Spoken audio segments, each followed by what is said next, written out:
Hello everyone, this is a compilation video of all the Sonic reviews I've made across the last year. The games are sorted by release order to make for a nice, concise viewing experience. There's nothing more I need to say here, so if you wanna get the full load of Sonic opinions or just something to fall asleep to, stay tuned. Thank you for watching and see you on the flip side.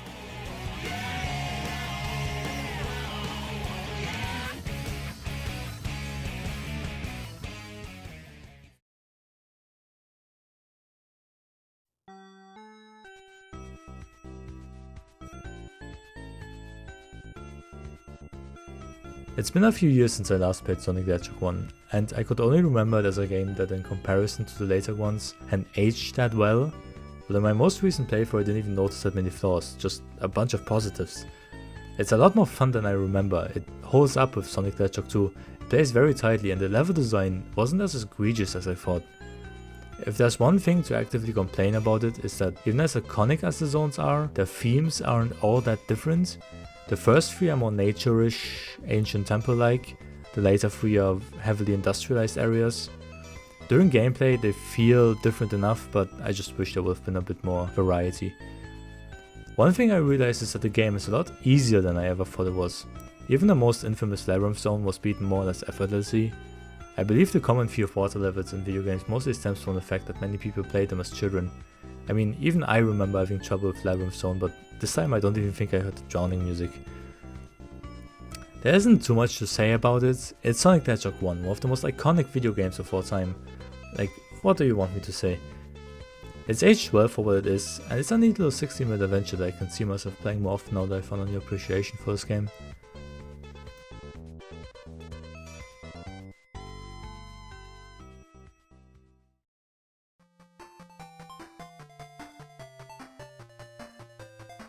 Sonic the Hedgehog on the Game Gear is an 8-bit reimagining of the original Sonic the Hedgehog game. To my personal surprise for an early 90s handheld platformer, it was a whole lot of fun. Its speed and physics were nearly as good as the Mega Drive counterpart, apart from a few slowdowns here and there that only occur when there's a lot going on. It's a pretty worthy companion piece with a few changes here and there. The game has 6 zones with 3 acts each. 3 of the zones are the same as the 16-bit game, the other 3 are decent new additions, namely the bridge and jungle zones, which aren't too crazy, but I like the diversified platforms in Jungle Zone. And the new final zone Skybase, which is like a proto-winged fortress and to my surprise came after Scrub Rain. There's this little world map between levels that show you the way you traverse the world, which I think is pretty cool. The third act of each zone is entirely devoid of rings and is just a boss fight, most of which are laughably simple, but considering the console version's bosses of the first game were as well, I don't think this is very surprising nor bad. Being forced to fight the bosses with no extra health is an interesting enough challenge, making them not too easy. All in all, it's simple, pure fun, and honestly a decent alternative to the 16-bit game. If you like the Mega Drive games and always wanted more, give this one a try.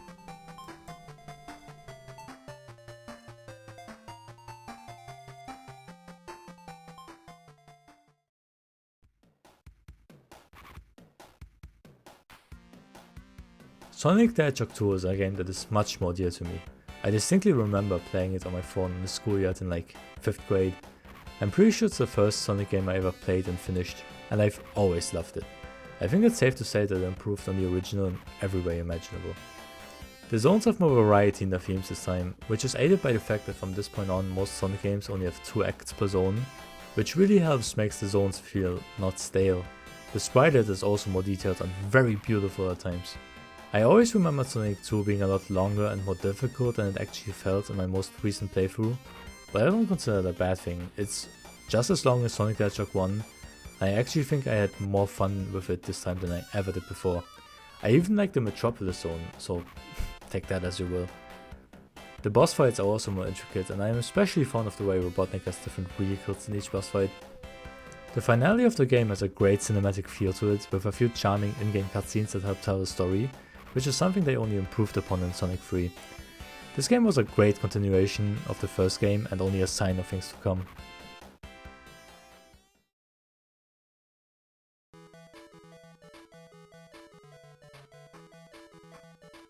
Sonic the Hedgehog 2 is the direct sequel to Sonic 1 for the Game Gear. It features mostly the same feeling of gameplay and reuses a lot of assets. Its main difference lies in the level design and the quality of it. strangely it's barely an adaptation of Sonic 2 for the Sega Genesis, and more of an original sequel to the 8-bit Sonic 1. This game works basically the same as Sonic 1, just with a few new things. It focuses a lot more on brand new zones, introducing these pipe mechanics for example, and they're just the worst thing ever. Every platform after this one has one of these pipe maze levels, they're some of the worst levels in these games. It also has a couple of situational gimmicks like these gliders in the sky high zone that barely work, or these bubbles that later came back in Sonic Mania. The boss fights are a lot more varied than in its predecessor, fighting other bosses instead of just Dr. Robotnik, but they're ridiculously hard at times. The first boss took me multiple retries because of how tight this reaction time is. I like this pig guy at the end of the Green Hill Zone. And yes, the Sonic 2 has a Green Hill Zone, and also it's the 4th zone in the game. Crazy. One of the last bosses is against Silver Sonic. One of the first ever Badniks meant to rival Sonic, which is pretty neat. He also came back in Sonic Mania in the Metal Sonic boss fight. As much as I loved Sonic 1, it disappoints me to say that this game is endlessly more frustrating. Spike traps, death pits and other hazards are placed just off screen everywhere. You run into enemies all the time and some of the level gimmicks just aren't very fun. Sonic 2 is a bit of a downgrade to Sonic 1, mostly because the level design is needlessly more difficult. It's unfair at times and simply not as good as the first one.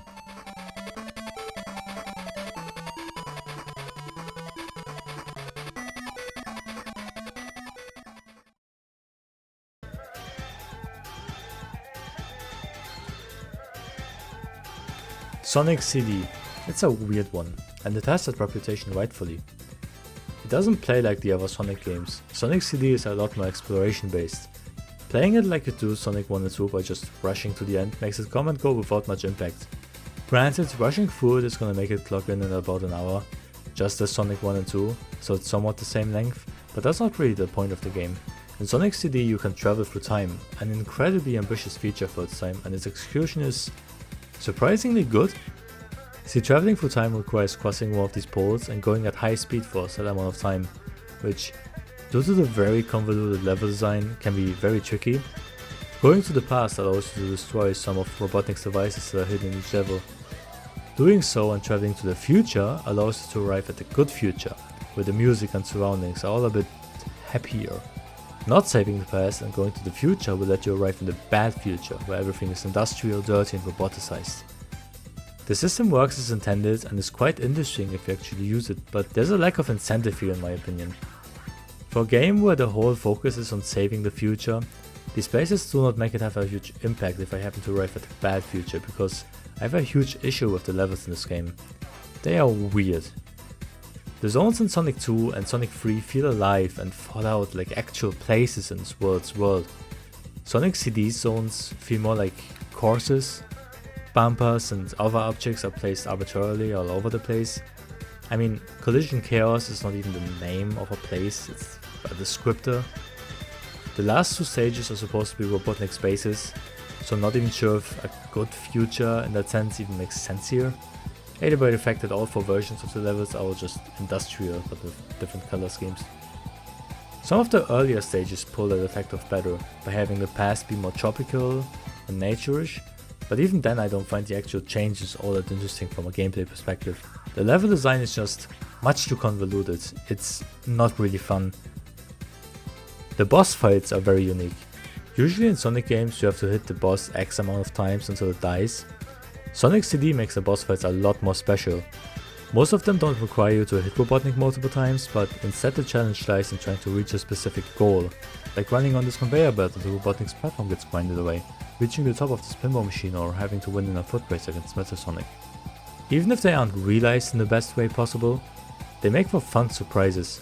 The final boss is arguably the most normal one of the bunch, and honestly doesn't feel like a final boss at all. Oh yeah, Metal Sonic is here. Or to be clear, he's here. And here. And that's it. Oh, also Amy's here. She's here. And here. That is it also.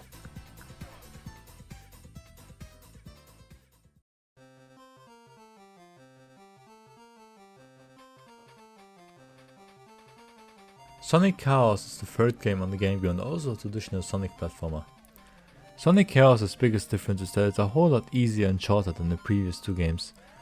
Not that the other games are significantly longer, most games on this list are about an hour long, but I've beaten Sonic Chaos in less than 40 minutes. The platforming and difficulty was turned down by a lot. It introduces power-ups like these rocket boots that let you fly all over the place, or the spring shoes that let you bounce all over the place. The game also has a Green Hill Zone, but this time it's roboticized. You go through the stage in like 5 minutes, and yet this change of the environment stuck with me more than what Sonic Forces did to this world. The final boss was a pretty standout moment of the game for me. You see it's Dr. Robotnik in his tin can on chicken legs, and he shoots bouncing projectiles all over the place that just hits you sooner or later. Until I learned you can go through his legs and you just go in circles around him. It took me a while to figure him out, but once I did, he just turned into a very satisfying encounter. Sonic Chaos is better than Sonic 2 was in my opinion, mostly because it wasn't as annoying to play, but it doesn't really quite at the quality that Sonic 1 had either. It's a pretty decent Sonic game, but nothing too special either.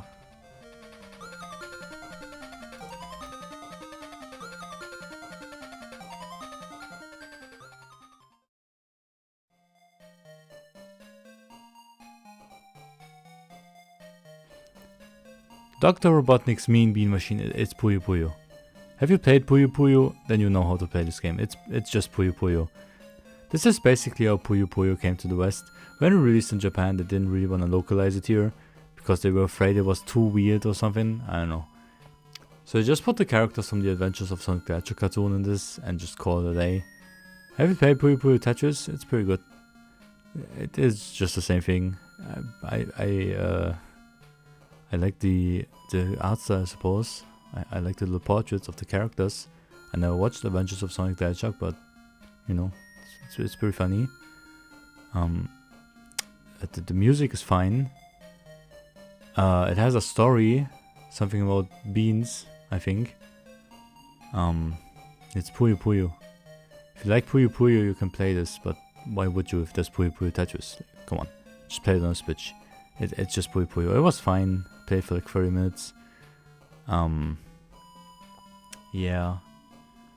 If you made it this far into the video, why not consider liking and subscribing? I put a decent amount of effort in this video, but I don't really know what to say about this game, so yeah, it's Puyo Puyo. It's pretty good.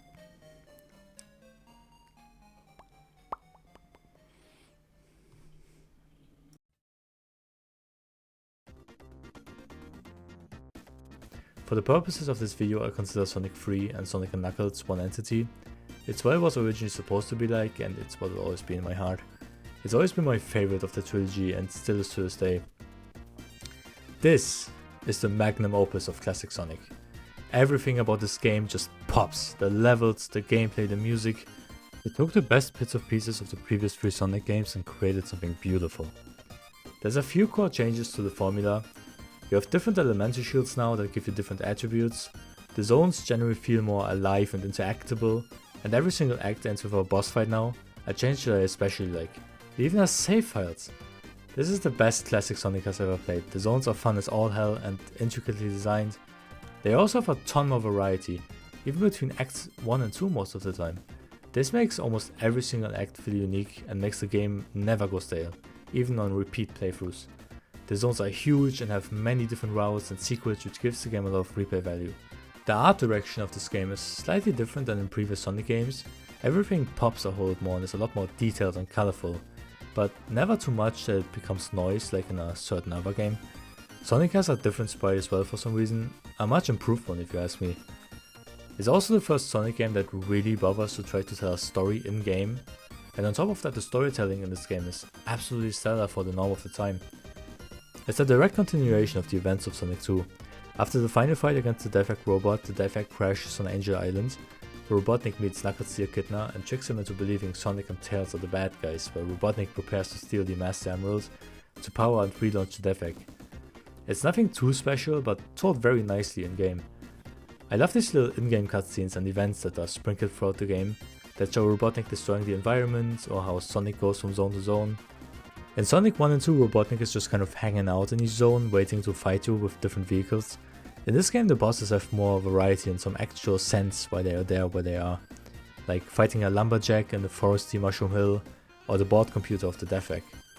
The music is fantastic as usual and an absolutely bombastic soundtrack for the Genesis. The ending of the game, starting with the Hidden Palace Zone, has a great sense of finality to it. The fight against the new Deathwick robot is one of the best boss fights in the series, and the true final boss flying through space as supersonic in a level called the Doomsday Zone. Bro, nothing could get 12 or 21-year-old me more hyped than this. This is a real final boss fight.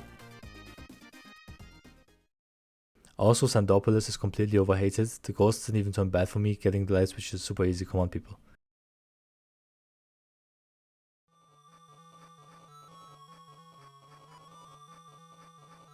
Sonic Drift is a simple racing game, quite similar to Super Mario Kart.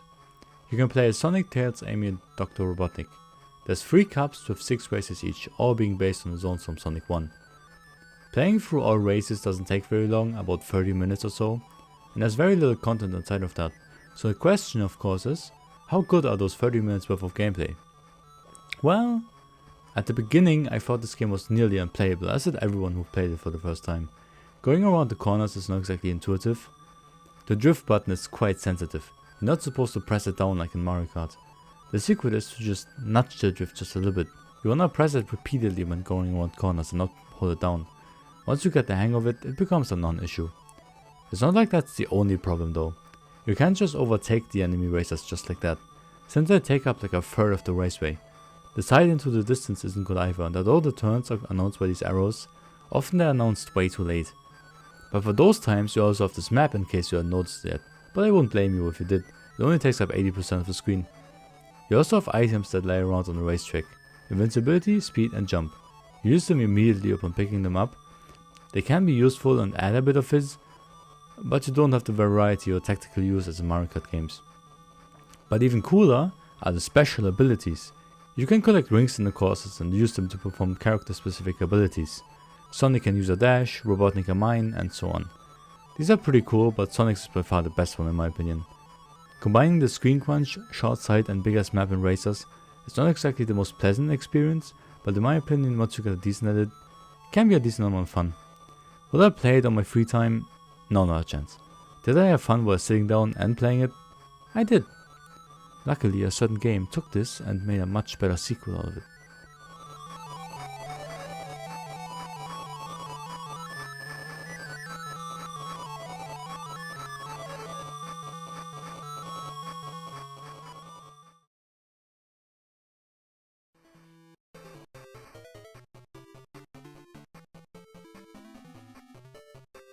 Sonic Spinball is a game I was quite afraid of playing.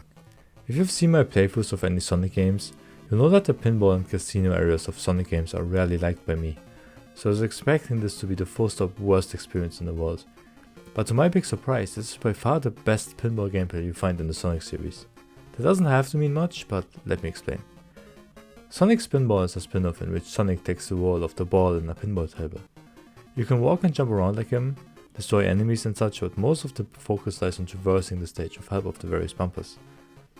There's 4 stages and you have to collect all 3 to 5 emeralds in the area to proceed to the boss fight. The bosses here being nothing too special. There's a lot of slowdowns when more than 2 things are happening at once and the screen crunch isn't ideal. Each stage takes maybe 15 minutes at most. I found the game as a whole to be quite fun though. There's also special stages, but they were kind of boring and nothing too important. I think they're just there to heighten the score, so nothing too crazy. I liked exploring the levels. They're tightly designed and compact, having a middle, left and right path that are all cleverly interconnected so that you actually feel like exploring the open area. And being able to actually control the ball makes any pinball machine better. I played the Genesis version a bit before, but I never got the hang of it. So I'm quite surprised I enjoyed my time with the Game Gear version this much.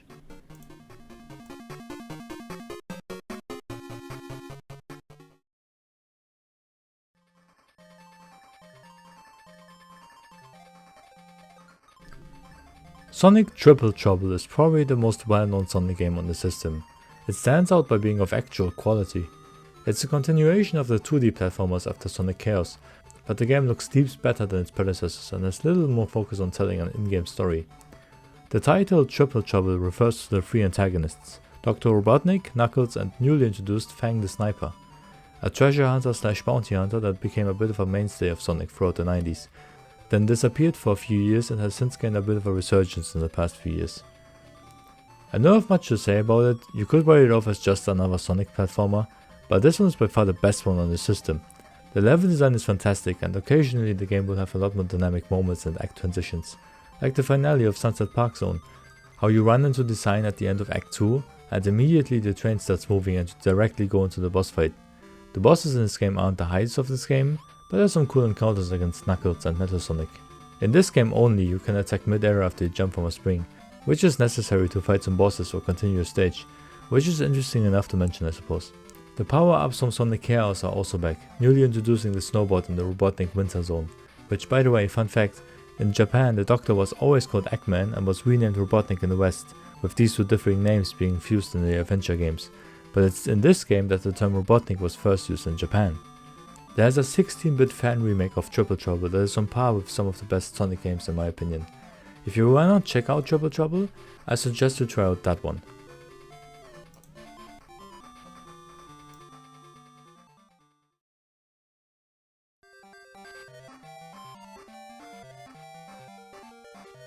Sonic Drift 2 irons out basically every problem I had with Sonic Drift 1. It has more characters this time, adding Knuckles, Fang and Metal Sonic to the roster. Its core gameplay is still the same, but the courses are now much more detailed and varied. Again, there are 3 cups with 6 races each. Some courses based on Sonic 2's and 3 stages, but also featuring a bunch of original places.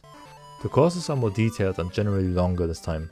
Some most original gimmicks like these half pipes in the desert road and ice cap, a lightning storm in a jungle or underground tracks and tunnels, with one even having earthquakes.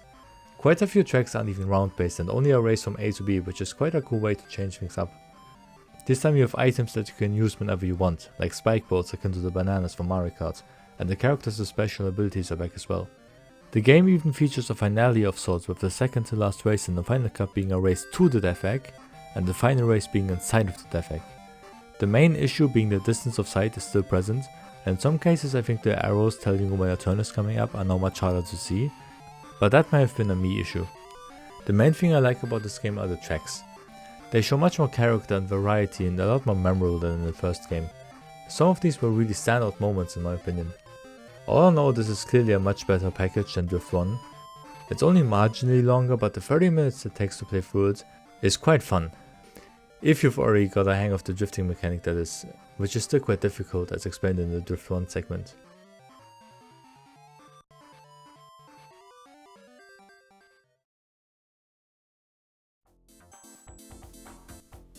Knuckles Chaotix. It's the even weirder one.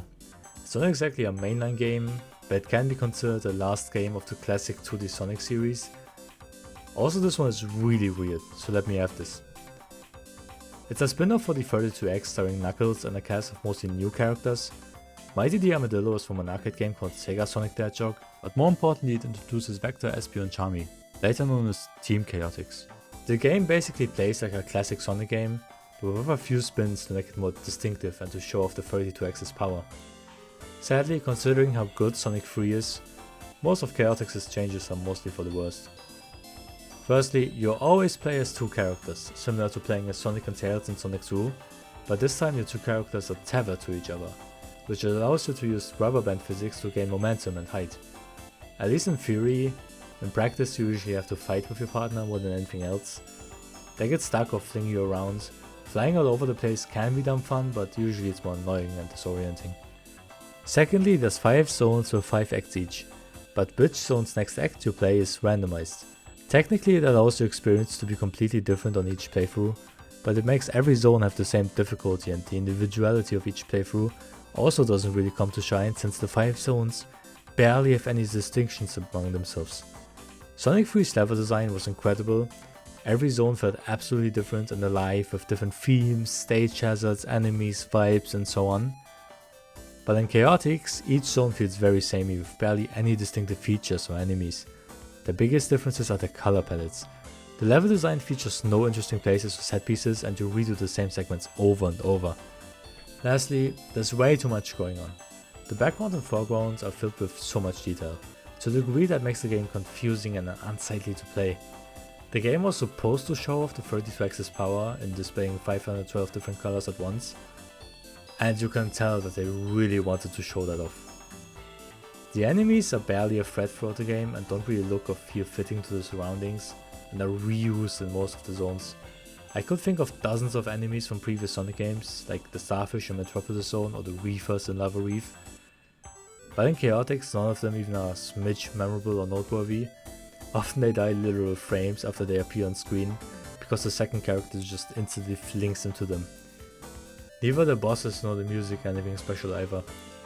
I like the special stages, for which you get the Chaos Wings, this game's counterpart of the Chaos Emeralds, for which you get the grand reward of this 4-second longer end screen after the final boss.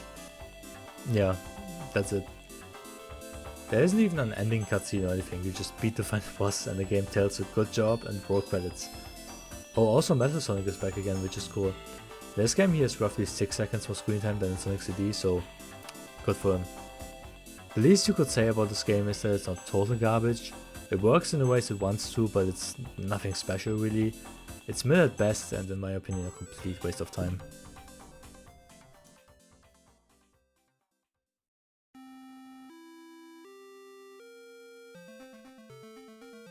Tails Sky Patrol is the very first starring game of Tails the Fox, a quaint little on-rails shooter exclusive for the Game Gear. You play as Tails, flying from left to right. Your only way to interact with the surroundings is your ring. It's also your only means to attack. You can fling it, either at enemies or interactable objects like minecarts, balloons or weights. Throughout the levels you also have to collect candies as fuel, because otherwise Tails will get hungry and die. The game is quite short, only having 5 stages, and that's including the tutorial area. To make up for that fact, the game can be quite punishing. The enemies technically don't harm you, but if you get hit by an enemy, Tails will spiral out of control. If that happens, you have a small chance to catch yourself, but if you don't, Tails will die if he hits anything. The gameplay and presentation are quite nice for what they are in my opinion, and the ring attachment mechanic is pretty creative. The longer the game went on and the more I got used to the mechanics, the more I liked it. It's a pretty cool little game, it works well for what it wants to be. The main villain of this game is Witchcard, the wicked witch of the minecart, and her gang. The characters never came back again, so there isn't too much to say about them. The boss fights were pretty funny I guess though. You have to catch them with your ring and then slam them into walls, and that's pretty funny.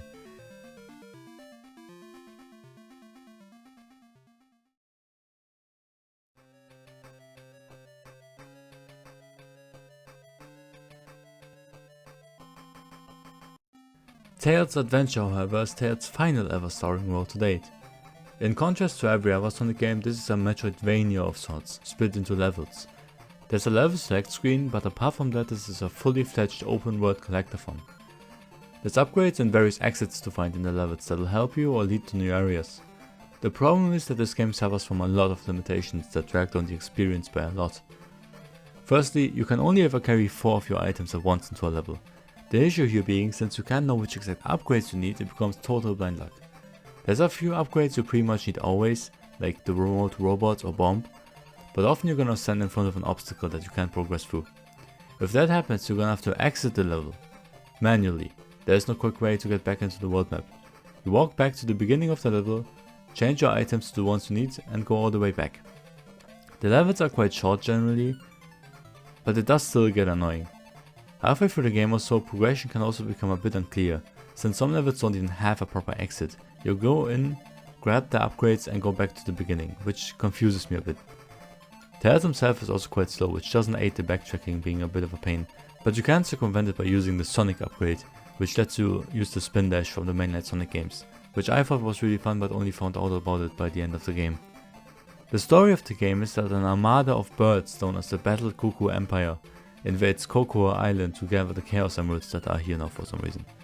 But Tails, residing here now for some reason, opposes them with a hefty arsenal of missiles, napalm and various other explosives. Tails packs one hell of an arsenal in this game. I like the story for what it is, and the Cuckoos make for interesting enough characters. More interesting than Witchcard from Tails Sky Patrol, at the very least. There are some cool boss fights against the High Command throughout the game. One of which I was convinced was sort of a beta appearance of Bean the Dynamite, who first appeared 1 year later in Sonic the Fighters. Turns out it's actually Battle Cuckoo the 16th. His boss fight is a race of sorts to the top of the course. Another boss against a mad scientist called Dr. Fukurokov sees yourself being locked in a piece of machinery meant to kill you. You have to use the remote robot to go through it and drop a rock on his head, which I think was hilarious. The final boss against Great Battle Cuckoo, yes that's his name, the leader and seemingly dictator of the Cuckoo Empire, was also pretty challenging and cool. In the end the game can be quite fun, but I would argue it's best played with a guide and save states, just to save yourself from a bunch of headaches. It was also much longer than any other Game Gear game, clocking in at about 3 hours or so.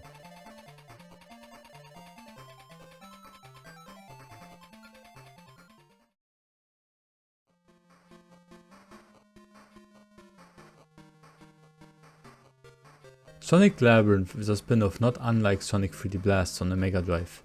It's an isometric puzzle platformer in which you run around these courses and have to gather 3 keys hidden throughout the level, either carried by enemies or just laying around somewhere, and then find the exit door. Sonic is quite slow in this game, which urges you to use the spin dash as your main means of traversal, which in turn makes the game become a bit of a ricocheting headache. It can be mastered though. If you get the hang of it actually controls quite well in my opinion. The game isn't that difficult. For a game called Sonic Labyrinth, the levels are pretty straightforward for the most part. I actually really enjoyed the more explorative gameplay. The enemies can actively harm you either. If you get hit, you simply lose the keys you've collected so far, as if they're the rings of this game. The bosses are pretty easy as well. Since you're able to attack in quick succession, they don't stand a chance. I think this was one of my favorite games on this device, mostly because it was something new, but I also really liked the creativity seen in this game. Except that bit with that stupid platform that you only see if you stand on this random ledge for no reason until it suddenly appears. God fucking oof.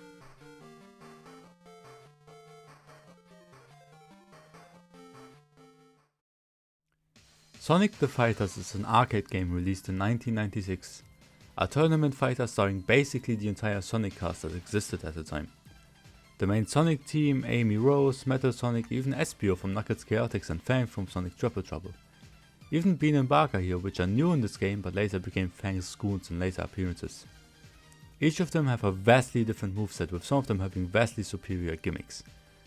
You fight each of the characters one after another in different stages based on Sonic 2 and 3 with the characters you chose. Some fights are harder than others, like against Tails who keeps picking you up, or against Fang who oh my god, he's brought a gun! The run culminates in a pretty tough final boss segment where you first fight a character you play, then Metal Sonic, and finally Dr. Robotnik on the Defect 2. Robotnik, that's the 4th Defect 2 we presented just this week. The moveset of the player is pretty intricate, and I'm pretty sure I only used a fraction of what I could actually do. Sonic has this very satisfying and powerful forward kick that makes the enemy slam and squish into the wall behind them. Speaking of animations, they are very exaggerated and cartoonish, giving this a very violent but funny slapstick feeling. I'm not a big fighting game guy, but I think this one's pretty okay.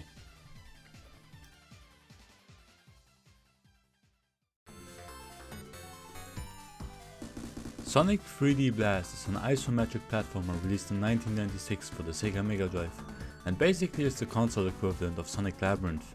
The game was advertised and obviously named after its so-called 3D graphics.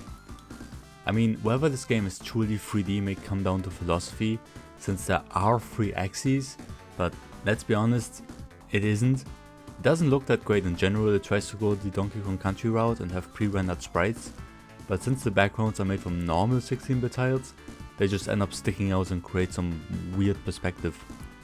The opening cutscene being a 3D animated FMV on a 4MB Mega Drive cartridge while still making it look good is very impressive, however. It plays rather similarly to the Game Gear game. You're dropped into an isometric level and have to collect the 5 flickies held by the enemy badniks and bring them to the exit. A very similar concept to the 3 keys from Sonic Labyrinth. Except that here the collectibles scatter and start running around when you get it, which makes the collection of them totally not annoying. The levels are much bigger, longer and convoluted in my opinion, and usually are segmented into multiple areas per act. Meaning you collect the flickies, get to the exit and just come out at the other end to do it again in the same level, which makes the levels overstay their welcome. The game also controls more sluggishly than Labyrinth does. Sonic feels like he's running on soap the entire time and it's more difficult to tell if you're gonna hit the enemy or not. All in all, I would say Sonic Labyrinth is just a much better version of this game.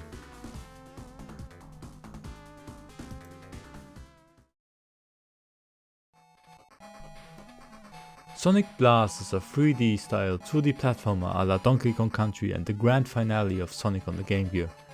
except that it's slow, poorly designed and ugly as all hell. I mean, just look at it. Look at it!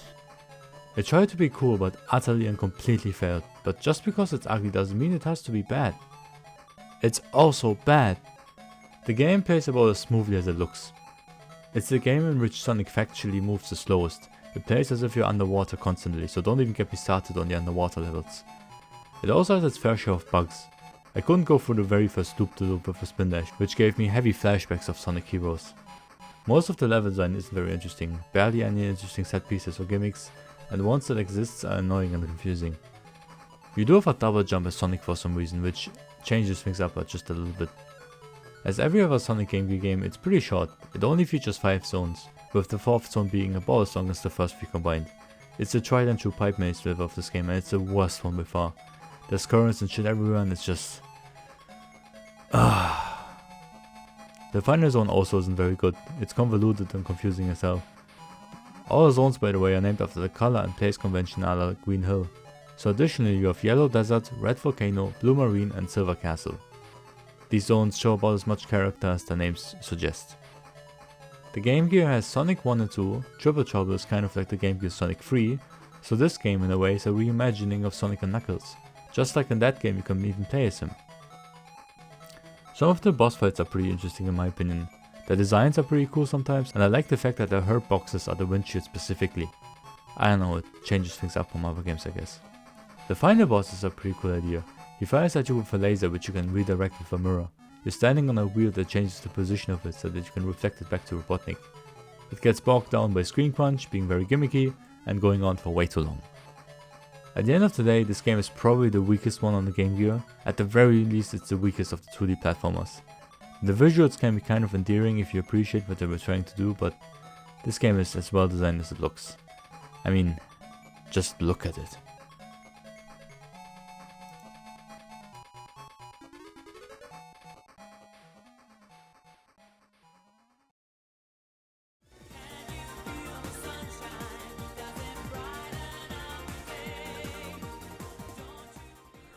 Sonic R is a platformer/racing game released in 1997 for the Sega Saturn. A game that I've mostly only ever heard negative things about, but I have a lot of positive things to say about it. It's an original take on the racing genre mixed heavily with platformer tropes. Most of the characters are not in vehicles but running instead. You know, because they're fast, it's kind of the thing of this franchise. You can jump as you like and it's basically like a rough early 3D Sonic platformer. The stages, of which there are only 5, which is kind of lacking, are also very open, like a little 3D diorama platformer stage, you know. There's a normal set road you can take, but the coolest thing about this game is that there are tons of alternative routes. You can even collect the Chaos Emeralds across the stages, which are hidden behind ring gates to unlock Super Sonic. I had a ton of fun with this game. It controls better than I expected, although sharp corners are a bit of a pain. The levels are surprisingly not confusing, even though the map is a bit useless. I find the idea of Sonic characters racing on foot is incredibly obvious, and combining it with platformer collectathon gameplay is brilliant. I honestly wish they would retry this idea in a modern release, although not considering how fast 3D Sonic games are nowadays and nobody wants to play a Sonic game where Sonic moves at this speed. This is probably one idea that we will never see again. But for what it's worth, I think this game pulled it off more than well enough. Also, the soundtrack is an absolute 10 out of 10 fire.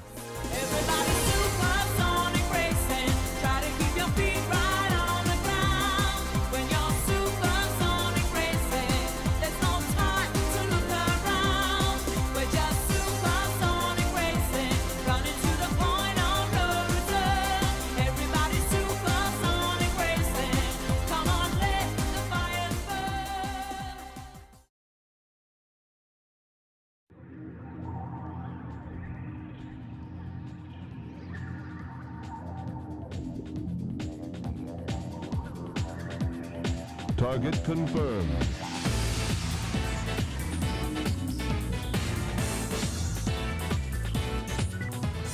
Here we go, Sonic Adventure, the one that started Sonic's rough transition into 3D.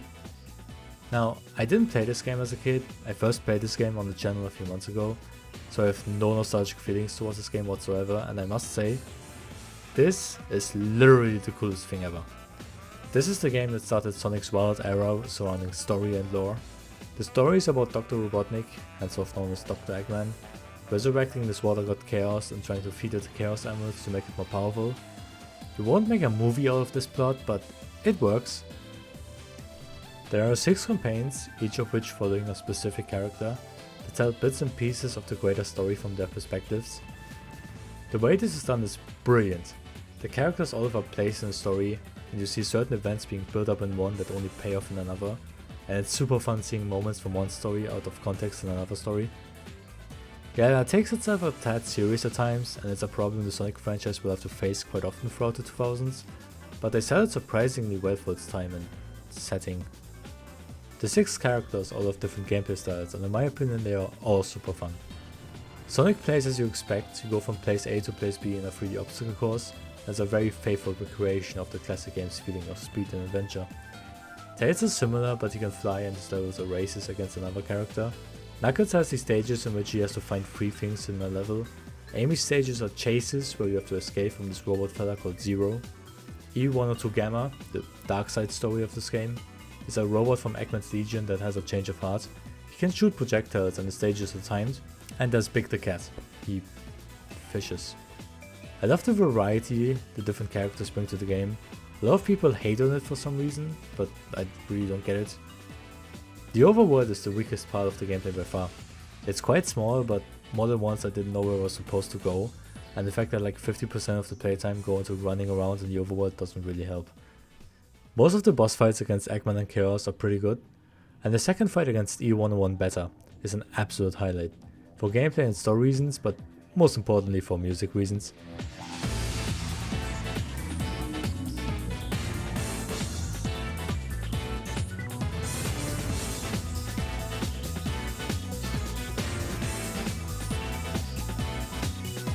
The finale against Perfect Chaos, as cool as the lead up to his final form is a bit of a letdown. The final boss is super easy and short, and I was really baffled by the decision to make Open Your Heart the phase 1 song and not the phase 2 song. Yes, the game is clunky and wonky at times, and the camera can be a real pain. In my opinion, it's still a rather reasonable amount of jank for its time though, since this is a very early 3D game from the 90s. Hell, Super Mario 64 has its moments, but you rarely see anyone complain about that. The voice acting and storytelling can be really weird and nonsensical sometimes though. But all of these issues are a product of the time. Imagine a fully fledged ground up remake of this game like a Spyro Reignited or Crash and Sane trilogy. That is a Sonic game I'd be able to pay money for. In my opinion, Sonic Adventure 1 should be admired for its reimagining of this fun little game series about furries and robots into a grand scale multi-layered story that does what it wants to do incredibly well. All in all, I was baffled by the realization that the internet is not always right, and that Sonic Adventure 1 is actually a fantastic game that, in my opinion, holds up incredibly well. If you can look over its admittedly plentiful flaws.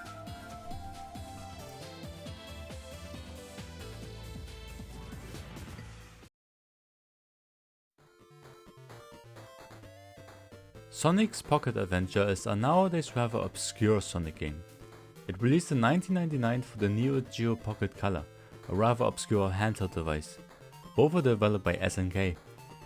It's a 2D Sonic platformer, as you are all very aware by now. Curiously, it's mostly a best of the Genesis games. Basically all of the level ideas are derived from Sonic 2, and the music is mostly from the Sonic 3 soundtrack.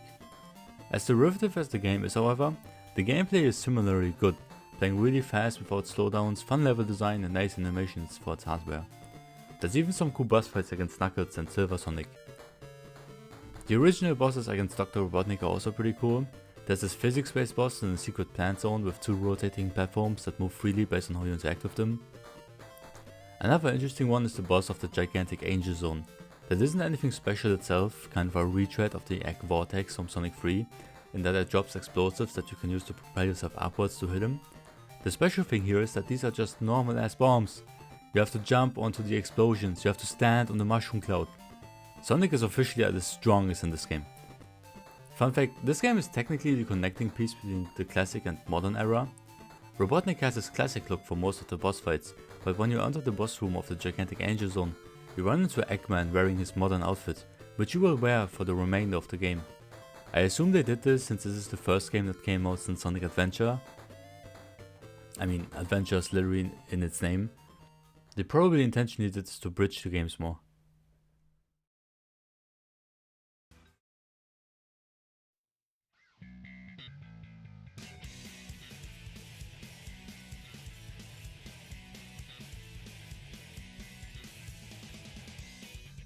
Sonic Adventure 2 is a fan favorite and is a sequel to Sonic Adventure.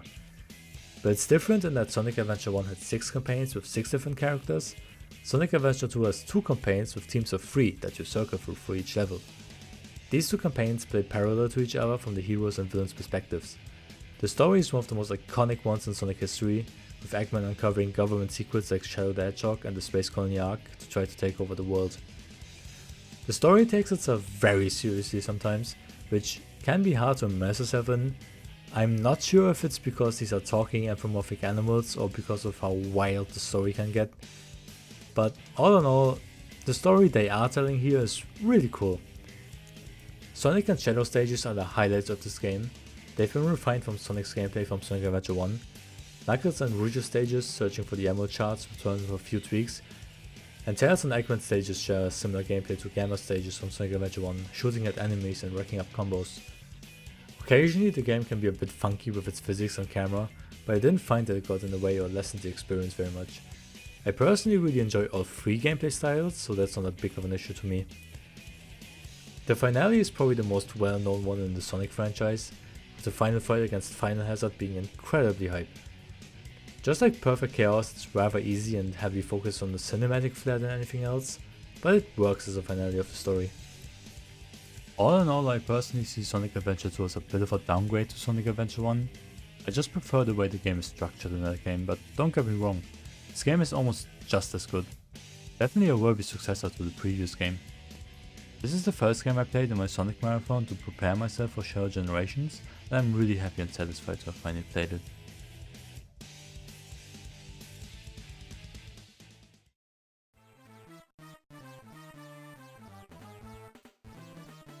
Sonic Advance 1 was developed by DIMS, a studio founded by largely the same people that worked on Sonic Pocket Adventure. It released in 2001 for the Game Boy Advance. It takes after Pocket Adventure and the classic Genesis games as 2D platformers for the modern age. The sprites and art direction are absolutely beautiful. I'm a big fan of GBA era 16-bit sprites, and this is some of the finest I've ever seen. It's the first 2D Sonic game to make use of the modern Sonic designs. They beautifully translate their new designs into 16-bit sprite art. Likewise, the zones and other animations look great, pop and are full of character. Apart from the fact that, yet again, these zones are more or less, but mostly more, heavily inspired by classic Sonic stages. You've got a new Gwyn Hill, new Ice Cap, new Casino Night and so on. The gameplay heavily feels like a modernized version of the classic games, playing almost identically except now that there are grind rails. My biggest gripe about this particular game is the overall level design. The game doesn't flow as well as earlier or later Sonic games and is more focused on being a platformer. In the later stages there are a million instant death pits. It does however have the tiny Chao garden, which makes this whole game fucking awesome.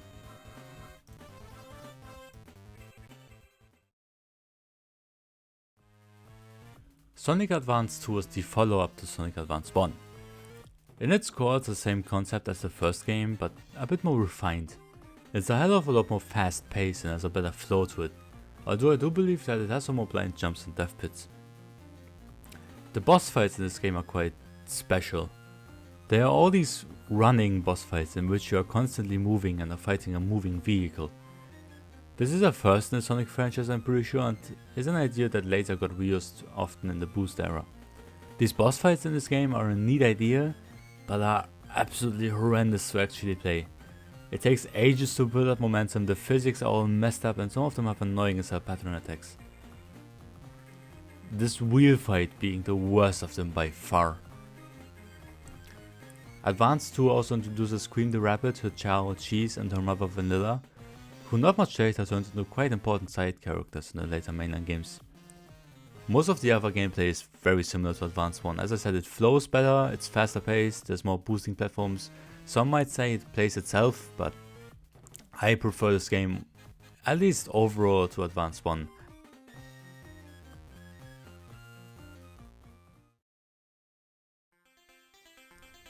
Sonic Pinball Party is a GBA Sonic game that is a pinball Sonic party game.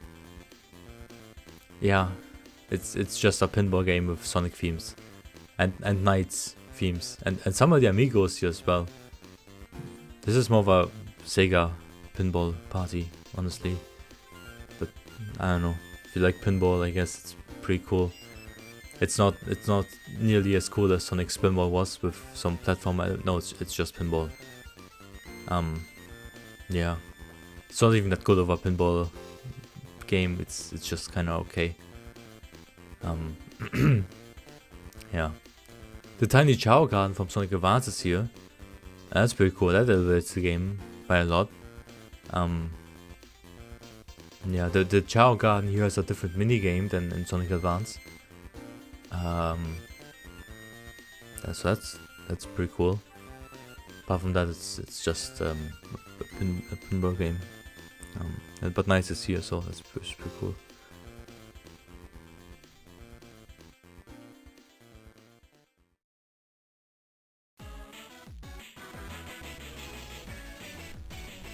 Sonic Battle is a GBA fighting game spin-off that canonically takes place between Sonic Advance 2 and Sonic Advance 3, utilizing the same sprite art from the series.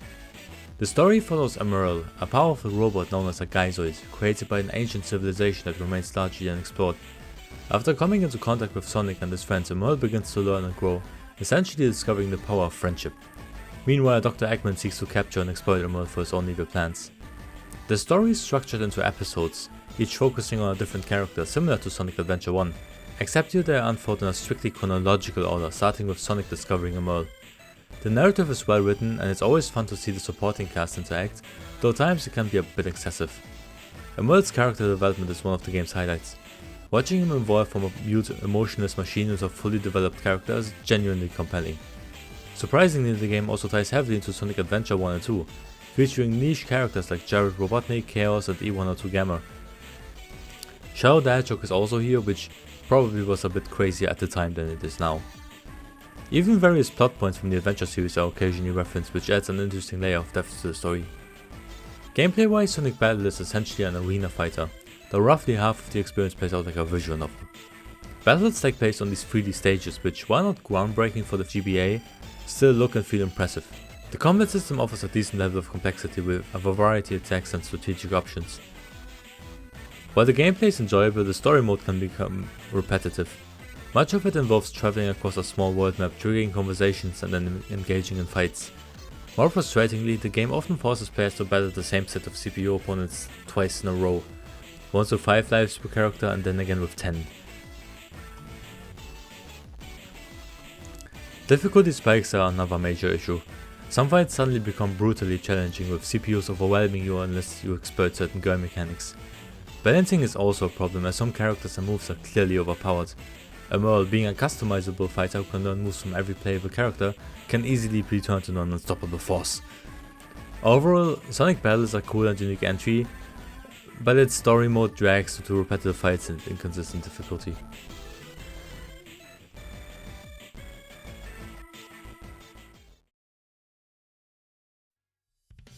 Sonic Heroes is a spiritual continuation of the adventure games. It reintroduces the Chaotix team, brings Scream the Rabbit into the mainline games and first introduces Omega 123, all fan favorite characters, but the gameplay of Sonic Heroes is a very mixed bag. The idea of playing 3 characters with unique abilities at once is great, but that's all I really can say about it. This game is incredibly jank, and not the fun silly jank of the adventure games, no, the infuriating annoying kind of jank. Also, it's not really a game you'd want out of Sonic, you rarely go very fast. It's more of an action platformer that focuses on fighting hordes of enemies, and if you do go fast, expect to fall from or through the geometry many times. And for a game that so heavily focuses on fighting enemies, the fighting system isn't very engaging. It mostly consists of spamming the 1 or 2 attacks that each character has until the enemies drop dead. Same goes for the boss fights. Most of them are either way too easy or simple enemy gauntlets, which is quite disappointing. The 2 final boss against Metal Overlord is pretty cool though. Again, in this game you have multiple teams and multiple campaigns that together tell the whole of one story. Or so it seems, because Sonic Heroes barely tells a story. Yes, the teams all have individual motivations to go on their quests, but you go through large chunks of the game without any cutscenes. Outside of the opening and ending scene of each story, there isn't really much in between. It all only really comes together in the final story, which probably is the best part of the game for me. The levels of all 4 teams are exactly the same with only minor variations between them, so to complete the game you basically have to play through the same 14 levels 4 times over. This game was a huge disappointment for me. I never really heard many people criticize it very much, but this was, in my opinion, the worst 3D Sonic game until now.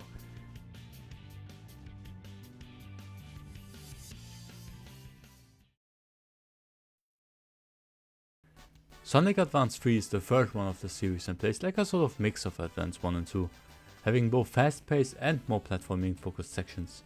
The standout thing of this entry is the partner gameplay. Instead of playing one character per playthrough, you can instead make a team of 2 characters a la Sonic 2. Varying partner combinations will allow you to use different partner abilities. Having Tails as your partner is more movement oriented, Knuckles is more fighting based, and so on. This allows different playthroughs to feel vastly different, as there are many different pathways and collectibles to find. Advance 3 also features an overworld for each zone that you traverse in to find the next acts. It's rather small, but finding the next act can be a bit annoying at times. As with the other 2 Advance games, there are way too many things to randomly run into, mostly due to hardware-induced screen crunch. There's a bit more to it story-wise, however, as it features Jammerl, one of Eggman's bots he built in resemblance of Emerald from GBA game Sonic Battle. You fight him a couple of times and he's part of every boss fight in the game. There isn't much more to it, however, but it's neat that it connects to a different game like that. This was still an era of Sonic where they cared about things like story and intent. This one is arguably the best one of the 3, but I would probably prefer to replay the other 2, mostly because I really do not like the overworld.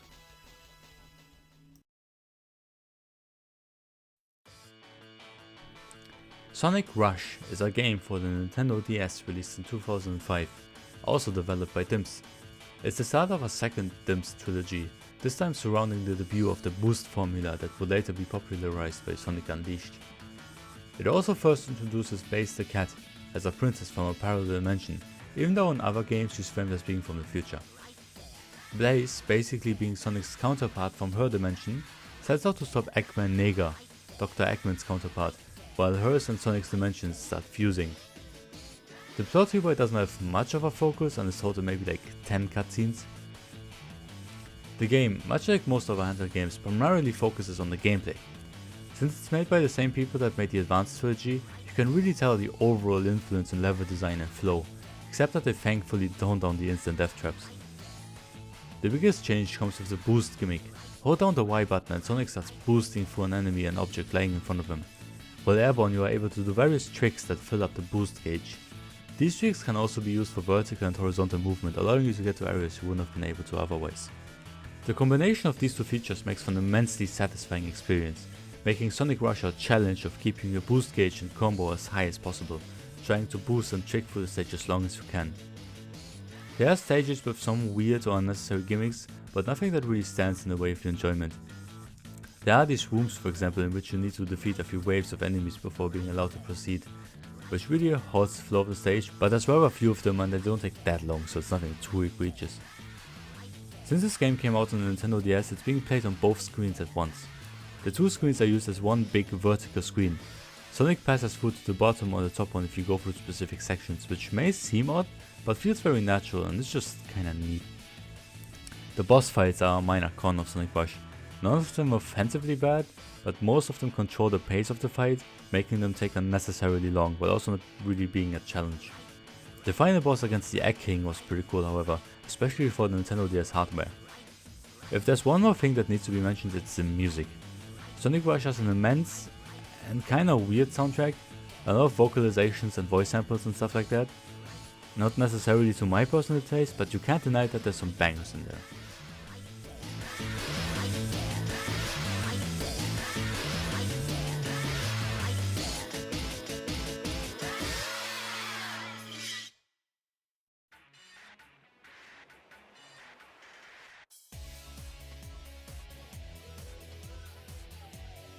Shadow the Hedgehog is a game that marks the height of the edgy phase of the franchise, and I gotta say, it's not that bad. Gameplay wise, it plays very similar to Sonic Adventure 2's Shadow stages, but with pick-upable are pickable, I don't know, something like that, weapons, and that the levels have different objectives, like simply reaching the goal, or alternatively defeating all enemies, collecting X amount of collectibles, and so on. Depending on which objectives you accomplish, you will go through different storylines and receive different endings. You learn different things about the past and the characters and different stories, so it's important to play all of them. I didn't do that. Yeah, I'm not gonna play through this game more than I need to. It was fun while it lasted, but 2 hours is enough. I did play the final boss though, which is cinematic. This game is the third game in Shadow's story that started in Adventure 2 and continued in Heroes. It's about a demonic alien race called the Black Arms invading Earth. Also the leader is Shadow's genetic father or something, I don't know, they blow up the government in one story. Shadow just straight up kills Eggman in another, I don't know, this game is bonkers. Yeah, Shadow with a Glock is a sight to behold, but in the actual game it doesn't actually feel that crazy. They feel more like blasters in a Lego game than actual weapons. In the end, the game is alright. Maybe I'll continue some other time, but for now, one playthrough is enough. Playing this game 9 more times sounds more like torture than anything else.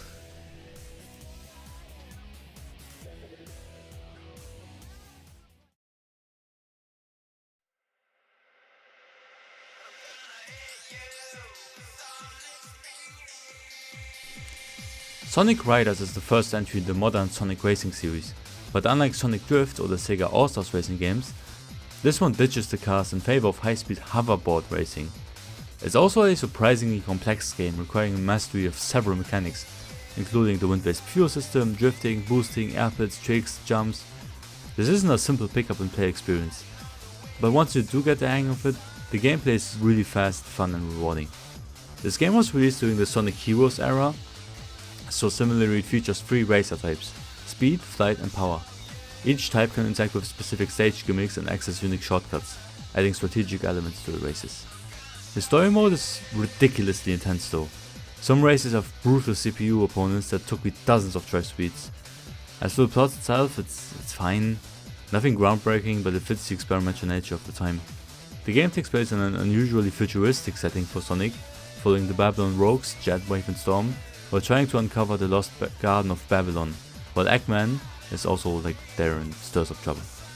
Interestingly enough, this is one of the only games in the franchise in which Eggman technically wins at the end. Overall, I really enjoyed Sonic Riders. Certain story races pushed me to the fucking limit though, but I would rather see Sonic carve out its own niche in the racing genre than just settle for another Mario Kart clone.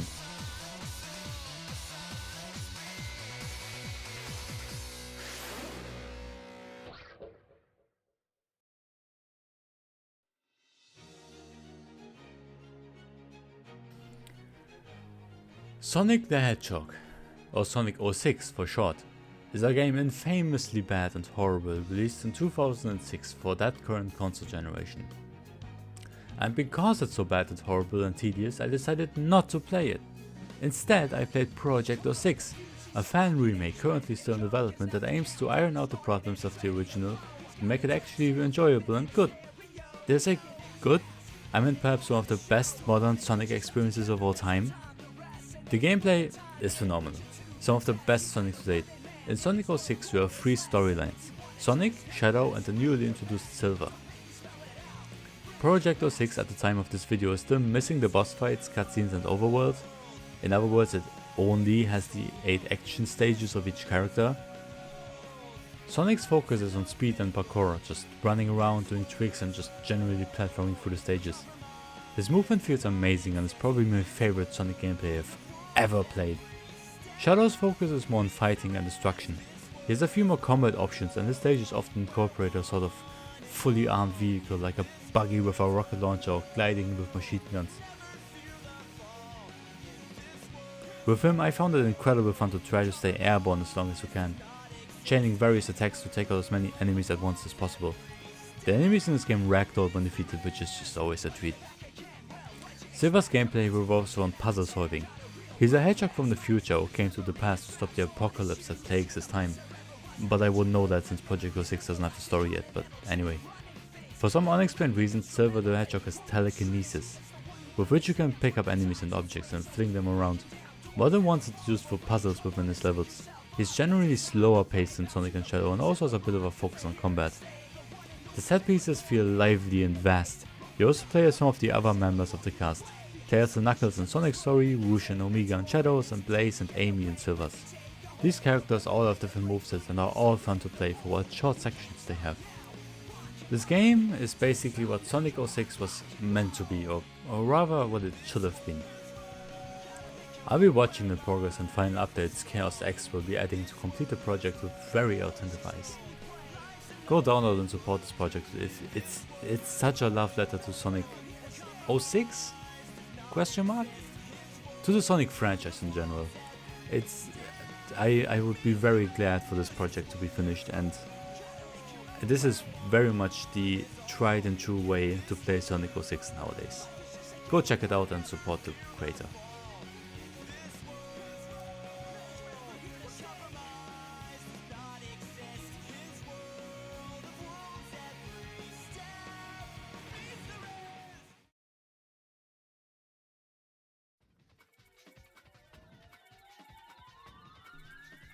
Sonic Rivals was released for the PlayStation Portable and is very rarely talked about, so I was curious to check it out to see what it's all about. Basically it's a mix of a standard 2D Sonic and a racing game. A large majority of the levels in this game are foot races against other characters in a 2D environment that plays similarly to the Rush games with some extra quirks like sliding and some other gimmicks. You can attack the other characters and they can attack you, and there are item boxes that can change your tide on occasion. Some of the races can be quite difficult. According to the internet, this game doesn't have rubber banding, as in that the CPU in the lead will slow down and the CPUs behind you become better or faster, but I barely felt it at all. The game is a constant struggle for power, and once you fall behind it's pretty much over. You have 2 acts per zone and then a boss fight. The bosses are pretty creative. You fight them against another character, meaning a CPU character will also run around the boss arena and try to damage the boss himself. And whoever gets 6 hits in first wins, which makes you effectively fight against 2 separate entities at once.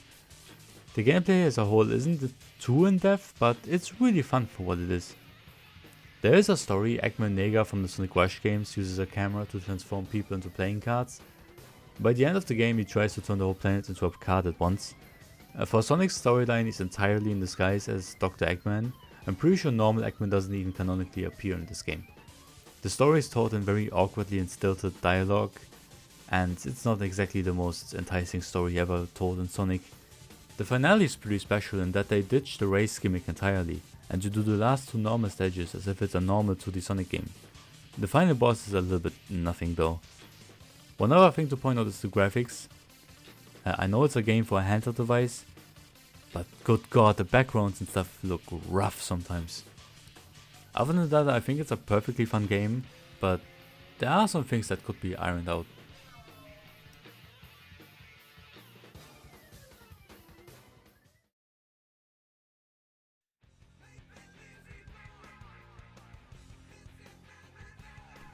Sonic and the Secret Rings is a borderline mainline game released for the Nintendo Wii in 2007. Apart from everything else that can be said about this game, it's probably one of the contributing factors why Sonic 06 turned out the way it did. The development team was split during 06's production, for one half to create this game, an auto-runner taking place in the world of the Arabian Nights. The story gets set off by Chandra, the genie of the ring, appearing in front of Sonic and asking him to come into her world to stop the Eraser Djinn, the genie of the lamp. And yes, look it up, in the original story there are 2 genies. He agrees and gets sent into the storybook. The story is told in cutscenes made from still frames, and the writing is not very engaging or entertaining and borderline tiresome. Some of the characters in the story are depicted as some of the other Sonic characters, which is kinda charming though. The game more or less looks like a boost game, except that he runs forward automatically and is on a set path. You move from side to side by tilting the Wiimote. In fact, you make most of the actions with various movements of the Wiimote, which works about as well as you expect. The game has a mission structure. Basically you do 1 normal level and then 10 missions like defeat X enemies or destroy X pods in the same level before you can continue, which I personally don't like at all. For what it's worth, the environments look pretty good. It's just a shame it takes an hour of gameplay to see a new one. This is the first game in the Storybook series, a series of games in which Sonic travels to the world of various fictitious stories.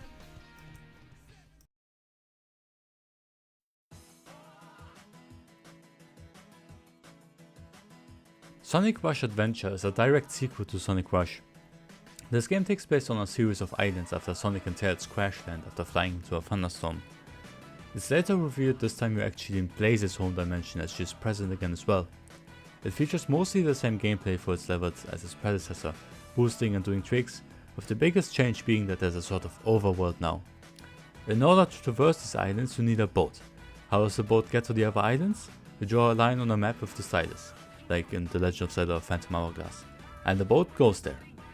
What follows is an excruciatingly long minigame which you have to do every single time you go to another island. As if that isn't enough padding, you also have to acquire parts to upgrade your boat so that you can even set sail to the next areas. You get those parts by playing through the levels, which means you have to play through these various levels over and over again to acquire the parts that you need. These factors combined make for an excruciatingly tedious experience. The level design is mostly the same in quality and the boss fights are a little bit better, utilizing both screens now and being a bit more creative, but that doesn't help much if the entire rest of the game is really not that great. Unless you like replaying the levels and getting better at them and you don't mind the traveling between the islands, but that really isn't for me.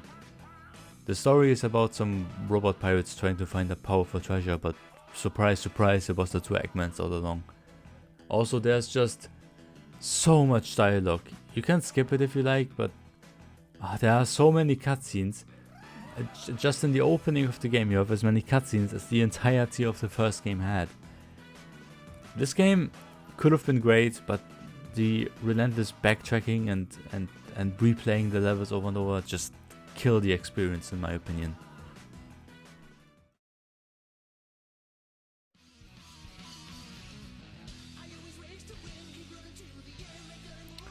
Sonic Rivals 2 is basically the same as its predecessor, just more fleshed out.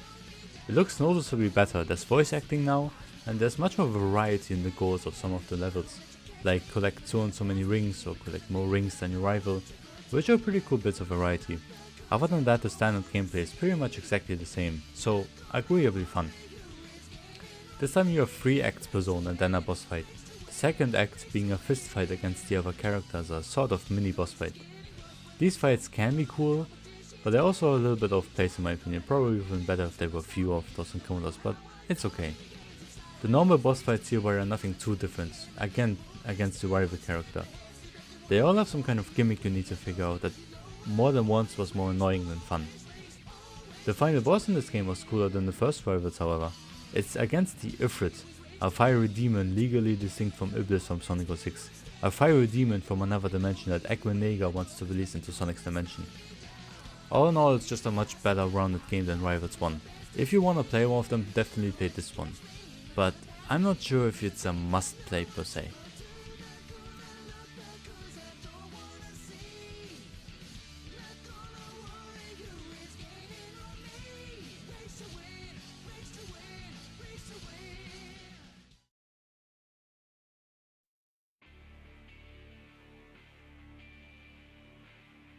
Sonic Riders Zero Gravity is the second entry in the Riders series, and compared to the first game it's been streamlined and simplified in several ways.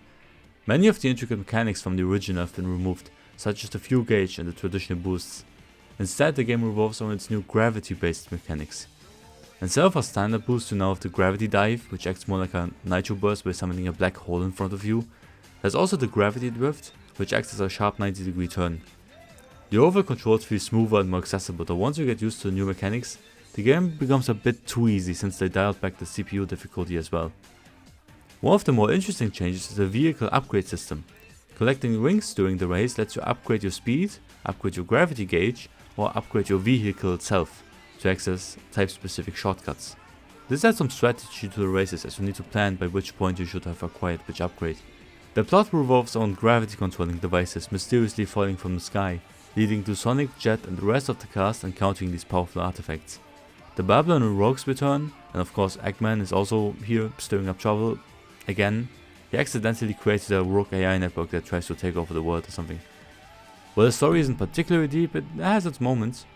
By the end you're up against a metal overlord style robot that's summoning a black hole to swallow the planet, which is just really fucking rad. Sonic Riders Zero Gravity refines the Riders formula, making it smoother and more accessible, but in doing so it also loses some of the depth and challenge that made the original so cool. While the gravity mechanics and upgrade system are cool, the game is a little bit too easy once you get the hang of them.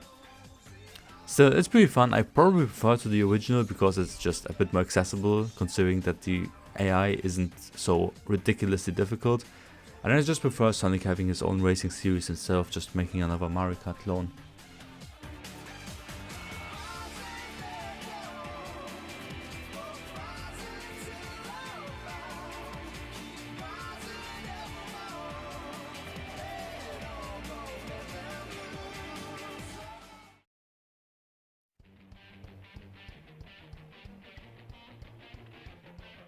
Sonic Chronicles: The Dark Brotherhood is one of the strangest entries in the Sonic the Hedgehog franchise. Made by BioWare, you know, the guys behind games like Mass Effect and Dragon Age, a turn-based RPG and the only one like it in the Sonic series. The story begins with Knuckles being kidnapped by a mysterious group called the Marauders who have also stolen the Chaos Emeralds. Sonic and the gang take it up to themselves to find Knuckles and stop the Marauders from blowing up the planet or something. It's a bit of a semi-sequel to Sonic Battle, as the mysterious civilization, the Nocturnus clan, which built the Geysoids and thus Emerl, are explored here. Apart from the premise that both goes deeper and shallower than I went into, the dialogue is oddly written, with character interactions lacking the charm and energy that is typical of the Sonic series. Sonic and his friends feel like watered down versions of themselves, and the villains are generic, missing the personality that makes other Sonic antagonists fun. The game is also entirely played with the power of the Nintendo DS, aka the stylus and the touchscreen. Which isn't technically bad, but like, it's worth a mention. The attacks you do in the battles are accompanied by Osu style microgames that become ridiculously difficult for stronger attacks. The game also looks rough as hell. Granted, it's on the DS, but Jesus Christ, look at it. The music as well. This here is the main title theme.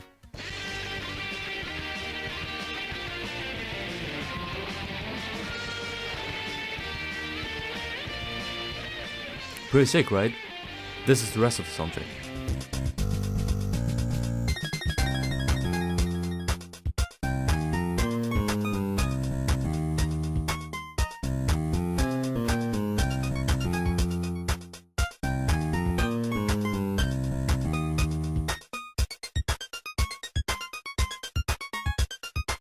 An ear-piercing MIDI nightmare. It was meant to be the first part of a 2-game series, but due to a mix of legal issues with infamous Sonic comic writer Ken Penders and a lukewarm reception, the sequel never happened. So it ends on a cliffhanger in which Eggman has taken over the world, and because of this little never resolved tidbit and the likewise never resolved lawsuit, this game is one of the very few things pretty officially considered non-canon, and it's just kinda funny.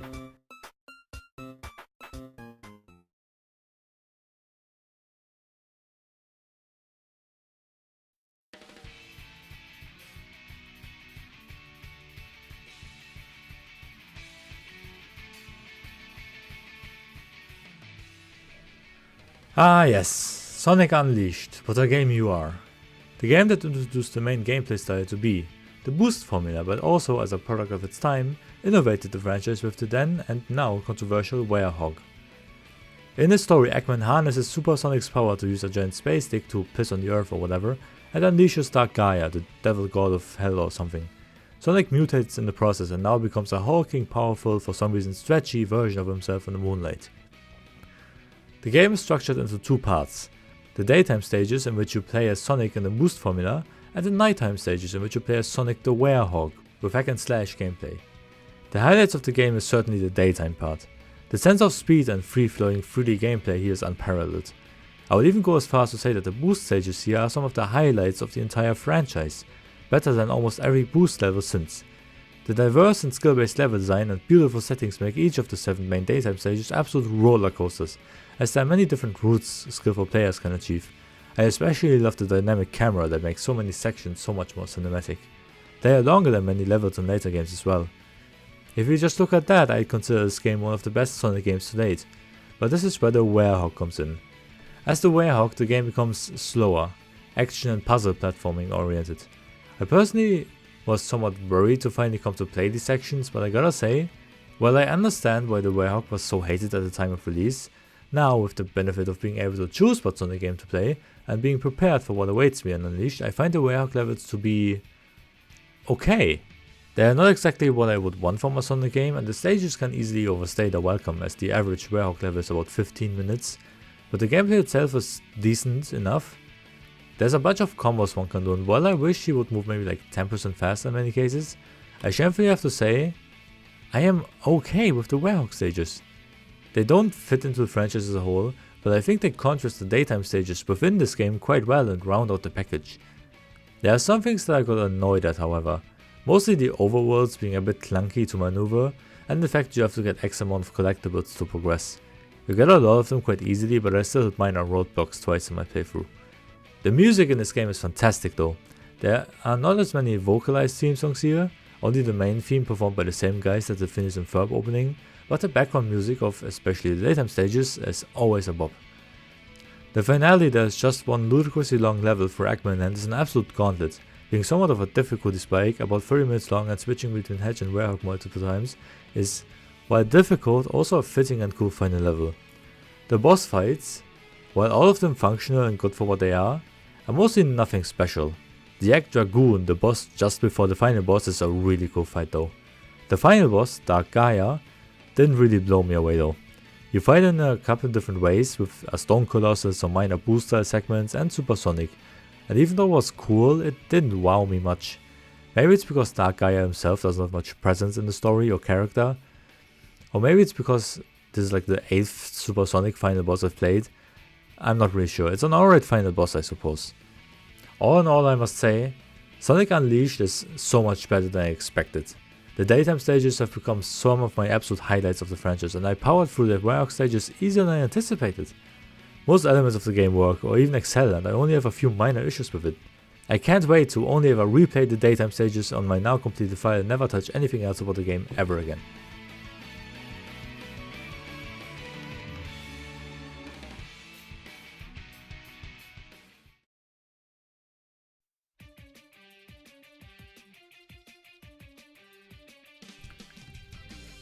Sonic and the Black Knight is the sequel to Secret Rings and the second and last game in the storybook series.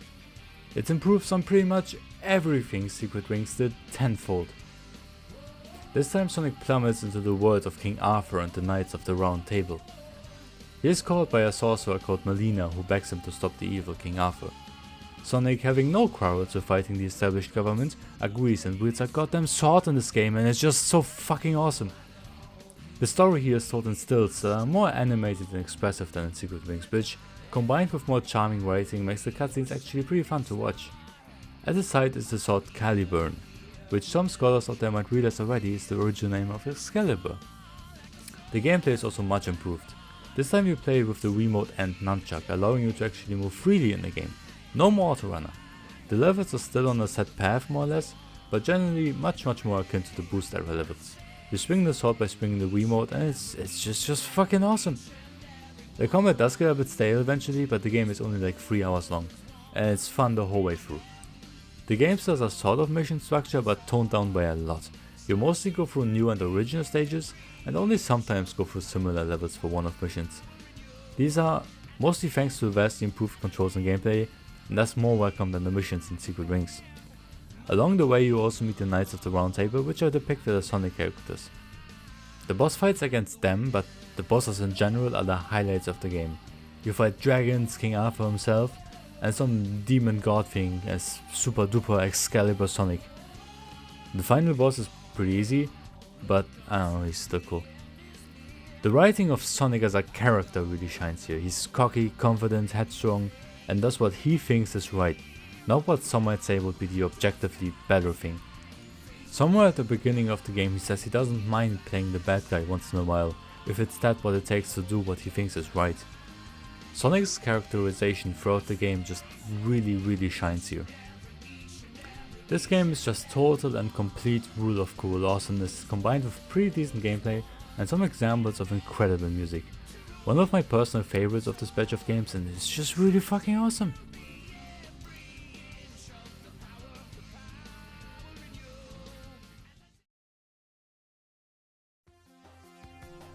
Sonic the Hedgehog 4 Episode 1 was the grand return of the 2D classic normal vanilla flavor no nonsense Sonic formula with no other characters or extravagant story, just basic ass Sonic vs Eggman. It's a weird mix of being a remake and reimagining of Sonic 1 and 2 combined.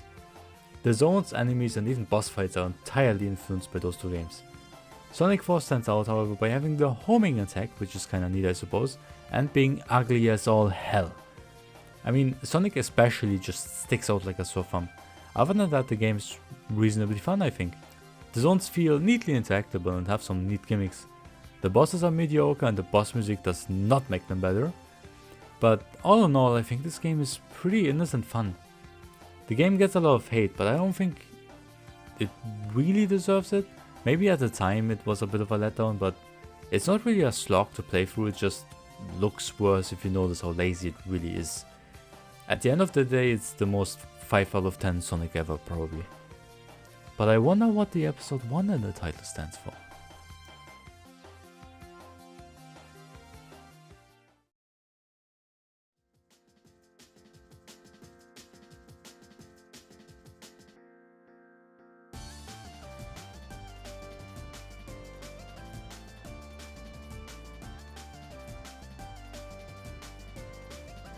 Sonic Colors is a fan favorite, a game so beloved that it even got a re-release on a modern platform. Its biggest strength is how fun the levels actually are. It's technically a game of the boost formula from Unleashed, but made most of the levels 2D again, which isn't technically bad. They play really well and the game as a whole is really fun. There's distinctive zones that look absolutely stunning and feature banger soundtracks. Tropical Resort, Starlight Carnival and Terminal Velocity are all just really cool set pieces. My problem with them is that most of the levels rarely last longer than 2 minutes, and the whole game can be completed in about 2 or 3 hours. Sonic Colors introduces the Wisps. When you pick one up, you gain a different ability, like power-ups from Mario. They can be pace-breaking at times, but the game is designed with them in mind, so it's not that distracting. They work well in this game and can be quite fun. I don't know if they need it to be a mainstay of the franchise from this point on forward though. This game also marks the beginning of Ken Pontek as head writer, and it's not my type of humor. Some lines could get a smirk out of me, but more often than not it's an ironic one at best. From this point on forward, it's also a noticeably different direction for the story team. I don't know if this was Pontek's decision or Sonic Team's, but as long as he is head writer for the franchise, it's very noticeably dumbed down in comparison to previous games, whose stories, as crazy as they could get, I usually adored. The story of Colors can be summed up as Eggman catches animals and Sonic doesn't like that and stops him, but in space. It's the same story as Sonic 1 except in space, there isn't much to it at all. It's just, so many aspects of this game could have been so much more. The boss fights are not interesting at all except for the final boss, which also dies just as I feel like it got started. Considering how beloved this game is, I was really expecting more from it. It's fun for what it is, but it's over in like 3 hours and has a few too many shortcomings for my liking. It's certainly one of the higher quality Sonic games and very much worth playing. Just don't let your expectations hype up the experience too much.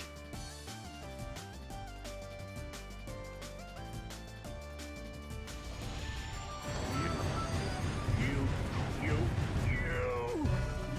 horrid little hedgehog! Unlimited colors! Laser, drill, streak, rocket, fire, frenzy, final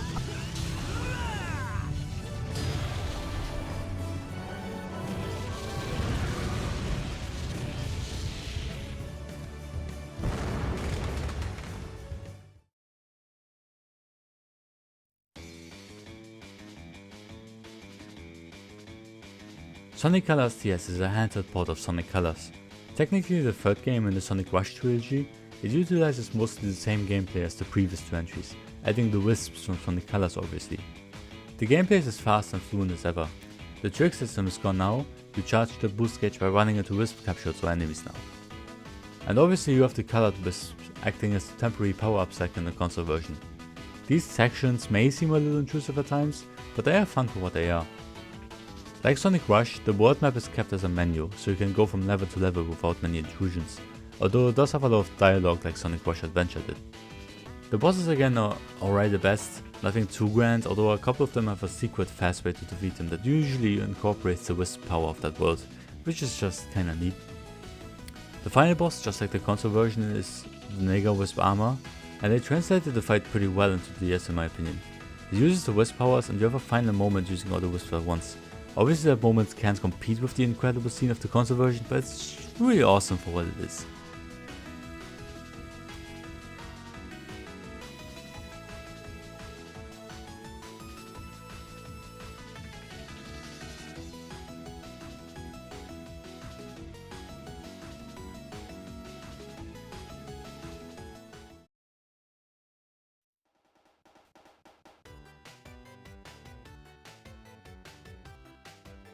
For the 20th anniversary of the Sonic franchise, we got this example of a masterpiece.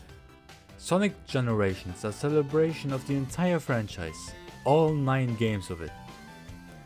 In Sonic Generations, Sonic celebrates his birthday, only for the party to be crashed by a not further developed creature called the Time Eater, who grabs Sonic and his friends and flings them throughout time and space, only for Sonic to be the last one standing, so it's up to him to race through the areas of his past and rescue his friends and put the timeline back in order. Along the way he also runs into his younger self, Classic Sonic. You play Act 1 in 2D as Classic Sonic and Act 2 in 3D boost style as Modern Sonic. The gameplay for both of these styles is magnificent, by far the best entry of the Sonic Boost formula. In the game you have 9 zones, each corresponding to a major title in the Sonic franchise, segmented in 3 eras. Classic era with Green Hill, Chemical Plant and Sky Sanctuary, Adventure era with Speed Highway, City Escape and Seaside Hill, and the Modern era with Crisis City, Rooftop Run and Planet Wisp. You also have a total of 6 legacy boss fights, reimagined major bosses from the past, 3 of which are against Sonic's personal rivals that are framed as races. The boss fights are also really fun and beautiful fan service. The legacy content is wonderfully picked and beautifully reimagined with tons of references and love for the series. I just wish there would have been a few more zones. Only 9 zones in a series with, even at that point, dozens of entries. I feel like there's major stuff unexplored here. Maybe one more era for handheld games. The Game Gear stuff is unrepresented, Advance and Rush. Granted, I do prefer quality over quantity and that is what we got, but it does irk me a little. Same with the story, that doesn't need to be much of a story since it's just a framing device to return to locations and scenarios from the past. But that could have been done so much more with this concept, and the Time Eater is completely unexplained, apart from the fact that Classic and Modern Equipment were binded all along, but meh. The final boss is also baffling. To this day I do not know what to do in this boss fight. You just kinda win eventually, and I know I'm not the only one who feels that way. But all in all, what else could I say about Sonic Generations? For years now it's been regarded as one of the best Sonic games of all time. There's great gameplay, great levels, great boss fights, great music, great fan service. What more could you want from an anniversary title except like more of it?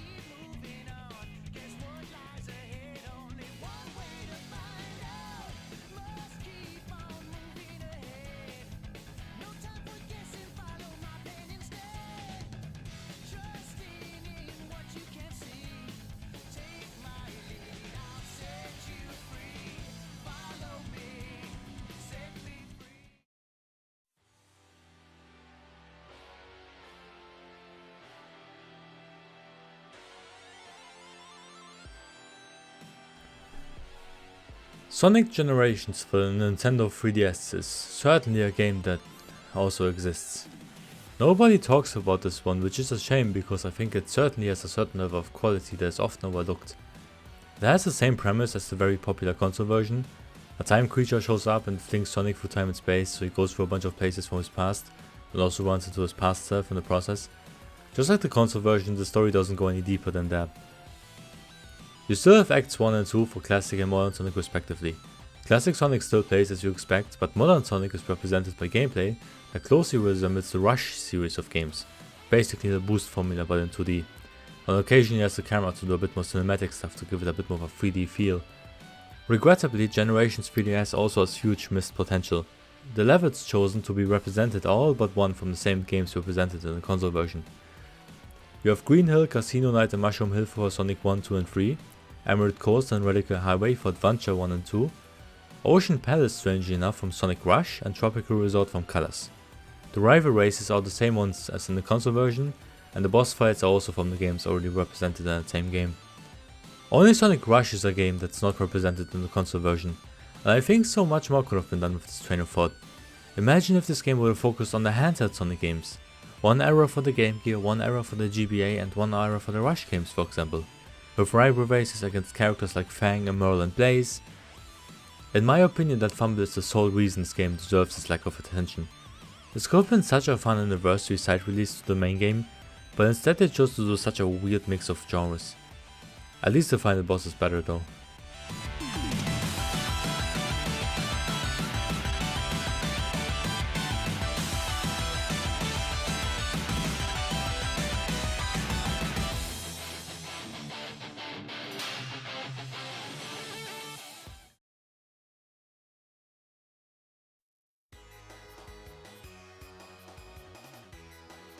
Sonic the Hedgehog 4 Episode 2 is the sequel to Sonic the Hedgehog 4 Episode 1, and yes, it is a sequel. These are not episodic entries of one whole Sonic 4, this might as well be called Sonic the Hedgehog 5, but okay. Sonic 4 Episode 2 is better than Episode 1, all things considered. The zones are still heavily inspired by Genesis Sonic, but as a whole it's much more original. With original boss fights, generally more inspired level themes and stuff like that. They even poke fun at the fact how derivative Episode 1 was by having the first boss, who is in a zone quite similar to Aquatic Ruin from Sonic 2, start just like the boss fight in that zone, only for the real 100% original boss to surprise attack instead. Tails is here too, and you can do some team powers with him, like flying or doing a super duper mega spin dash that you need to do occasionally. Sonic and the environment also look leagues above Episode 1.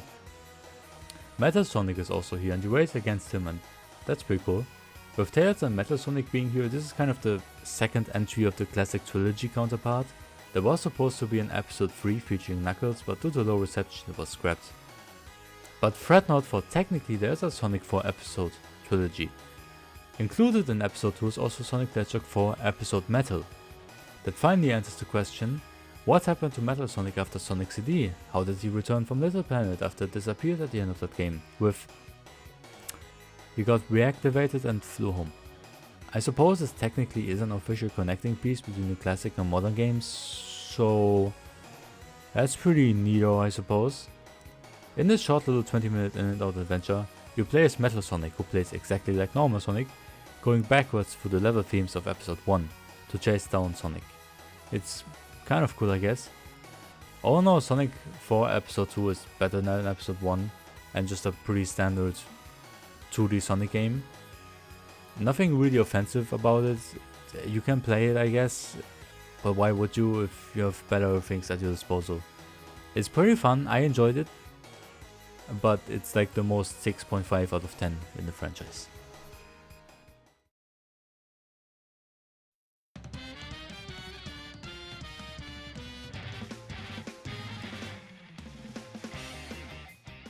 Sonic Lost World was the grand continuation of the Sonic franchise after the masterpiece that was Sonic Generations, and it decided to give us this. A game that has issues from beginning to end, like where do I even begin? The game has 7 worlds with 4 levels each. The worlds have NSMB style bland as themes and the levels are largely forgettable. The game constantly switches between 3D and 2D as most modern Sonic games do. The 3D gameplay atop the cylindrical planets that feel more stripped out of Super Mario Galaxy than anything else is fine majority of the time. However, in 2D, Sonic feels incredibly heavy and slow. Also, the wisps are back for no in-universe reason. They're still in capsules, even though the whole point of Sonic Colors is that they're captured in them because Eggman put them in here, but in this game they're just kind of here for no reason. I think Sonic Team just wanted to have these power-ups back, but they feel very shoehorned in. Also, their capsules don't break if you just run into them, so you always have to stop and manually break them, which sounds like a minor gripe, but trust me, play it yourself and you'll notice how annoying this is. The new characters, the Deadly Six or the Zeti, have bare-bones stereotypical personalities that even make the Koopa links look interesting, with boss encounters that rarely last longer than 20 seconds. The story is also really bland, with nothing really happening, and when something happens, it doesn't have any consequences. The final boss is also an exact copy of the final boss from Sonic Colors, and it's the best part of the game. Even the soundtrack, which is usually never a disappointment in the Sonic franchise, is pretty bland and didn't leave a single song stuck in my mind, except for the Zeti slide motif, I suppose. Sonic Lost World is a huge step down from the boost formula that we had previously. Even though Generations gathered huge acclaim, they made this game more basic and simplified, which is more of a detriment than a positive. It just ended up bland and not very Sonic-like.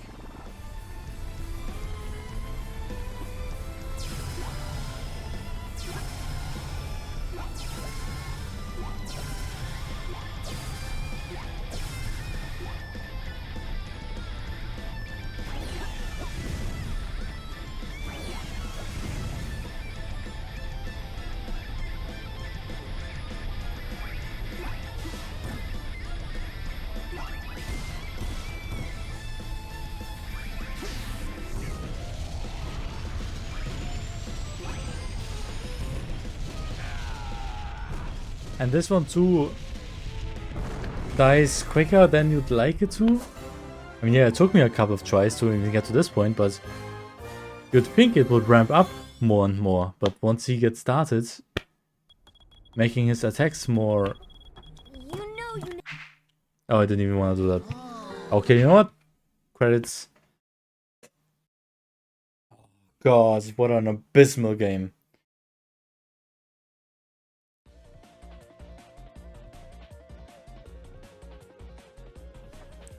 Sonic Boom Shattered Crystal is a 3D side game to Rise of Lyric. This one I generally liked a bit more than the console game. It's a lot faster and slightly closer to normal 2D Sonic gameplay. There's obviously a ton of changes though. The levels put a lot of focus onto puzzle solving and exploration, since there's lots of collectibles within the levels. Every character has their own abilities again, and another new thing is this electric grappling hook. Running through the levels feels surprisingly fantastic and free-flowing and is rewarding in its own. Ironically though, you're not supposed to do that since you need to collect X many collectibles to continue in the story. So you need to slow down and actually solve some of the light puzzles in the levels, which just feels off in my opinion. There's also some change-ups in the levels, like the worm tunnels that are mobile level auto runners, and some races against other characters that aren't anything special. There's no boss fights and there's only 8 normal levels throughout the game. It's ugly as hell if you couldn't tell yet, and the story isn't even worth mentioning. I think that wraps it up pretty neatly.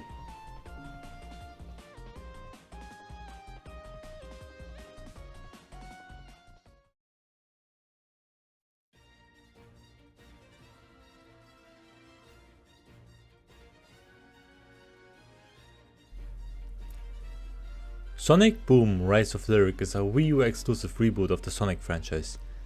What is there to say about it that hasn't already been said? It's infamously broken and finished in a pretty awful experience overall that almost cast the franchise back into the depths.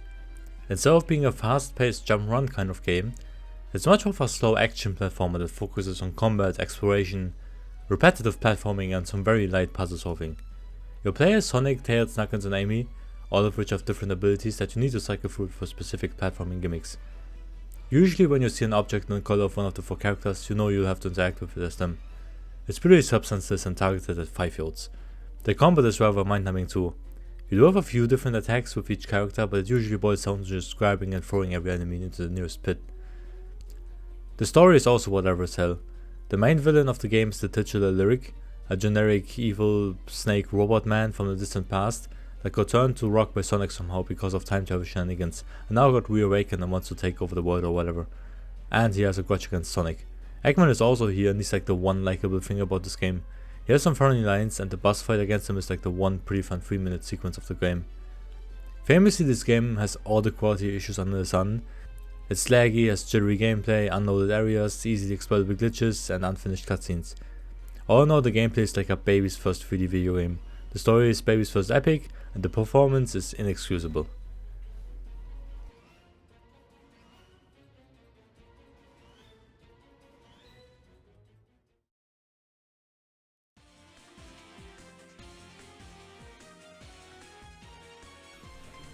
Sonic Boom Fire and Ice is a sequel to Shattered Crystal, also released for the Nintendo 3DS. It features mostly the same overall gameplay as the predecessor, but adds the element of fire and ice. You can give the character you're playing an aura of either one that is used for quite a lot of the gameplay and puzzles. It's nothing too substantial but became a pretty natural, if not somewhat forgettable part of the game. It also got rid of the annoying collect so and so many collectibles to advance requirements, so you can play through the game collecting however much you want. It also has way more but quite shorter levels than Shattered Crystal. These levels still feel pretty nice, but it really stood out to me that there aren't any level or even world specific elements or enemies. All 20 levels in the game feature pretty much the exact same platforming, which I don't need to tell you is underwhelming and lazy.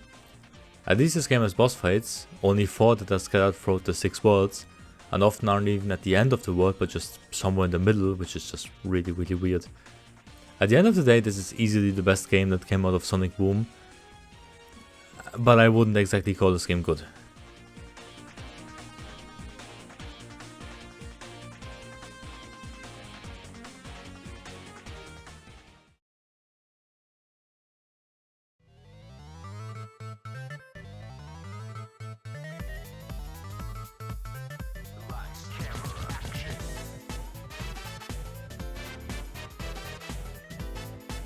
What is there to say about Sonic Mania that hasn't already been said?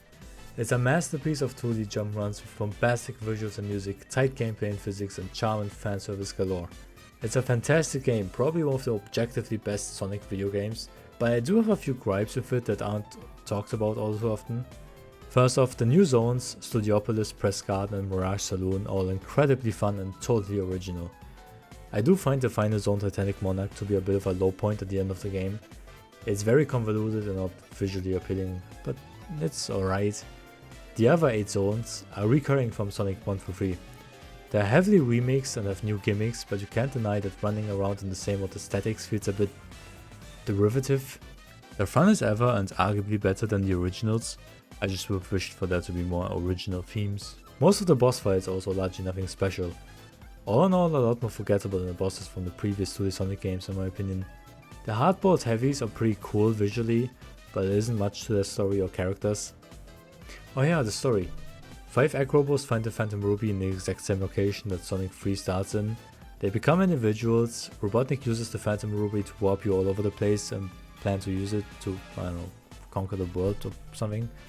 And in the end you defeat him and get sucked through a portal to God knows where.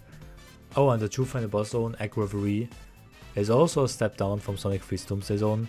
But hey, these are minor gripes and an all in all 9 out of 10 experience at least. If I were to try to introduce someone to Sonic, Sonic Mania is the game I'd do it with.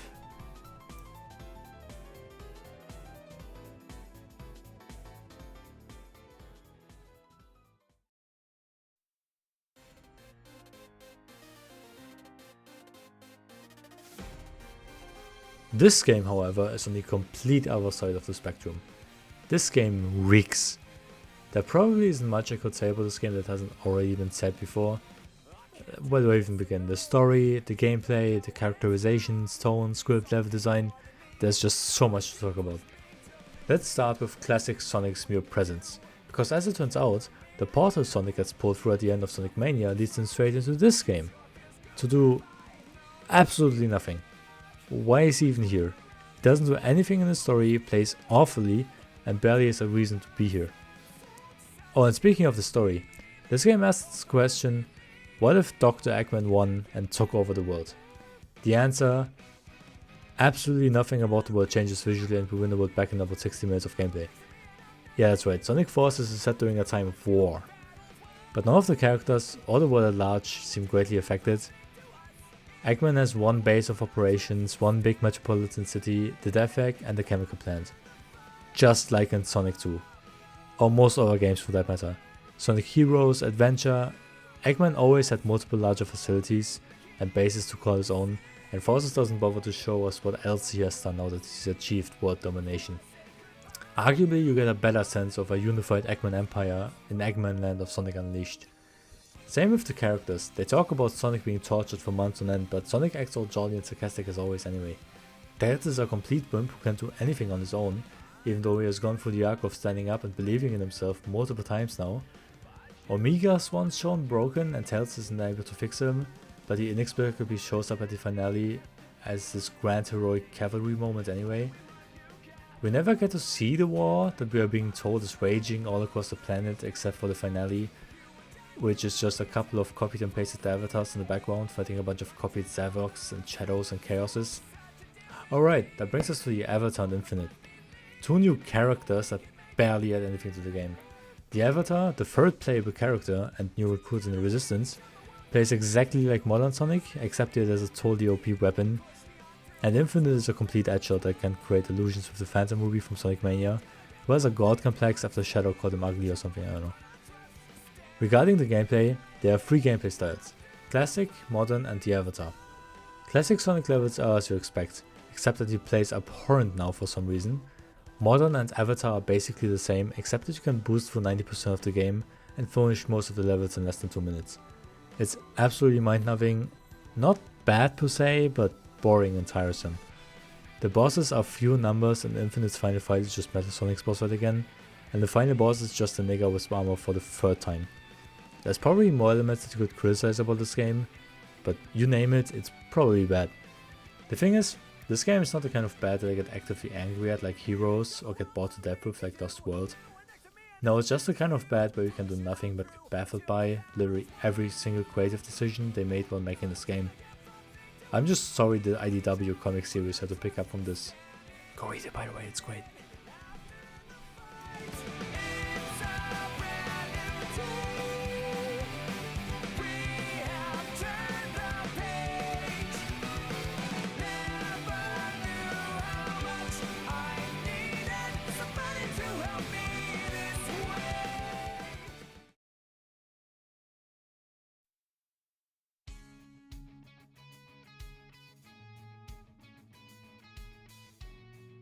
Team Sonic Racing was the first exclusively Sonic racing game releasing after a long time of Sega-oriented crossover races. It goes back to a more basic and generic car racing style, not unlike Mario Kart. It's basically a game in the Sonic and Sega All-Stars racing series, but without the Sega All-Stars. On that note, in my opinion, that series isn't exactly a part of the Sonic franchise and more of a Sega crossover that has Sonic in the title because it's the only Sega franchise people know of, so I'm not really including it in this series. Anyway, it plays like any other fun racer on the market. You have all the common items like bananas or green and red shells. You drift and have to reach the first place. The twist of this game is the titular team mechanic. Under any circumstance, you are in a team with 2 other racers. You can give or receive items from your partners and use a slipstream, a trail you and your partners leave behind, that if you drive over it accelerates you above top speed. At the end of the race your points are added up, so it's not only important that you yourself get hype on the leaderboard, but your teammates do as well, which can be a bit of a nuisance. Apart from that, the team mechanic is fun enough for what it is and makes the game stand out a bit from other fun racers. The track variety leaves something to be desired though. A lot of the tracks use similar assets and most of them don't have anything special going on or memorable scenery. A lot of them are heavily based on locations from the Sonic series though, which is admittedly I've been criticizing of Mario Kart tracks for a while now. It does have a story mode though, featuring the Tanuki Dodonpa, who hosts a racing tournament that the Sonic casts take part in. They suspect that Dodonpa is in cahoots with Dr. Eggman. Turns out that he's just innocently hosting a racing tournament, and that's the whole story. At the end, Eggman pulls like a sort of ultimate scheme, but it's nothing special. Team Sonic Racing is a neat little fun racer that controls great and is fun like any other, but playing it I couldn't shake the thought of why would I play this above Mario Kart 8? Which is also the reason I much prefer the Sonic Rider series as Sonic's own racing endeavor, to make it stand apart from the Mario Kart series, but oh well.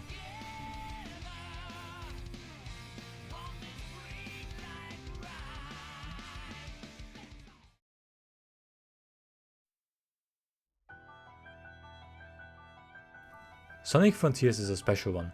After the mostly bad decade that was the 2010s, Sonic Team really locked in with this one.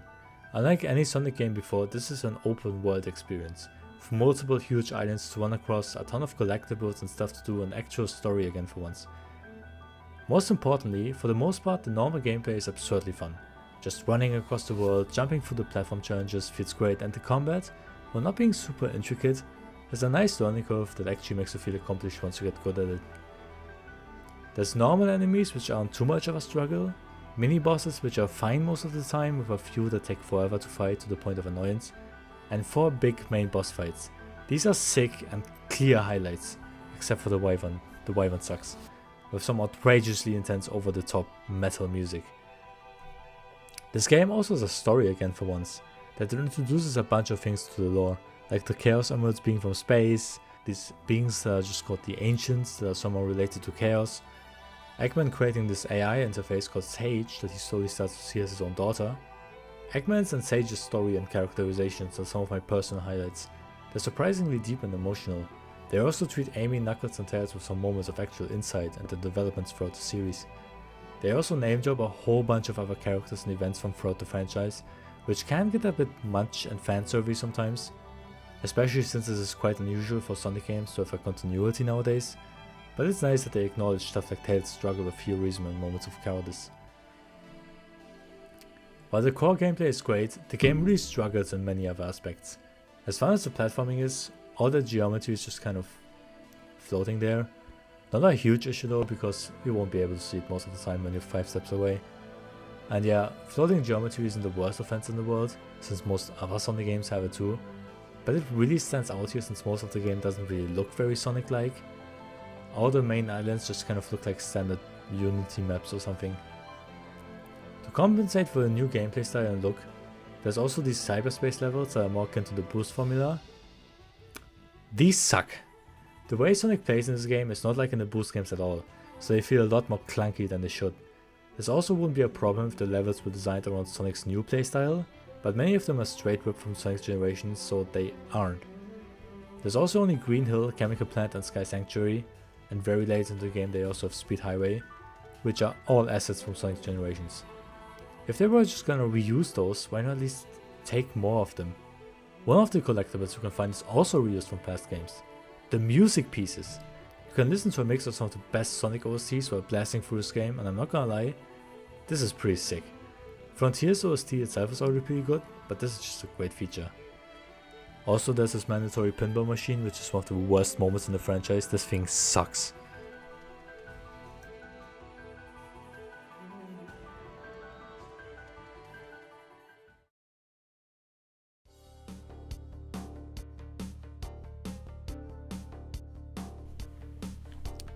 The Murder of Sonic the Hedgehog is a visual novel released on April 1st, 2023.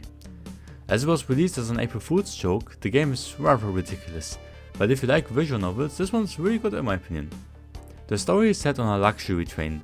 Amy is celebrating her birthday in reference to Sonic CD's 30th anniversary and is hosting a murder mystery party. A lot of the usual supporting cast are present and loosely role-playing guests on the train. The party gets started after some peculiar events and Sonic being found as the victim. The great thing is, for an April Fool's joke, this is a surprisingly fully fledged 3 to 4 hour long mystery detective game. You take the role of an OC avatar who is the sole waiter on the train, and pair up with Tails who takes the role of the detective, and start interrogating the cast and what they were doing before and during the murder. You do this by investigating the train compartments with point and click style gameplay. Once you gather enough clues, you interrogate the cast, which is bookended with the minigames that play sort of similar to usual 2D Sonic special stages, which adds pretty fun variety. The best thing about this game is obviously the character interactions. If you love the Sonic supporting cast as much as I do, it's just a joy to see them banter with one another. Especially since the cast was somewhat laid to rest and out of the spotlight for a long time now, so it's cool to have a game again in which they're front and center. The story that unfolds is actually pretty multifaceted and filled with clever plot twists in the end in my opinion. You even partake in a heist somewhere in there.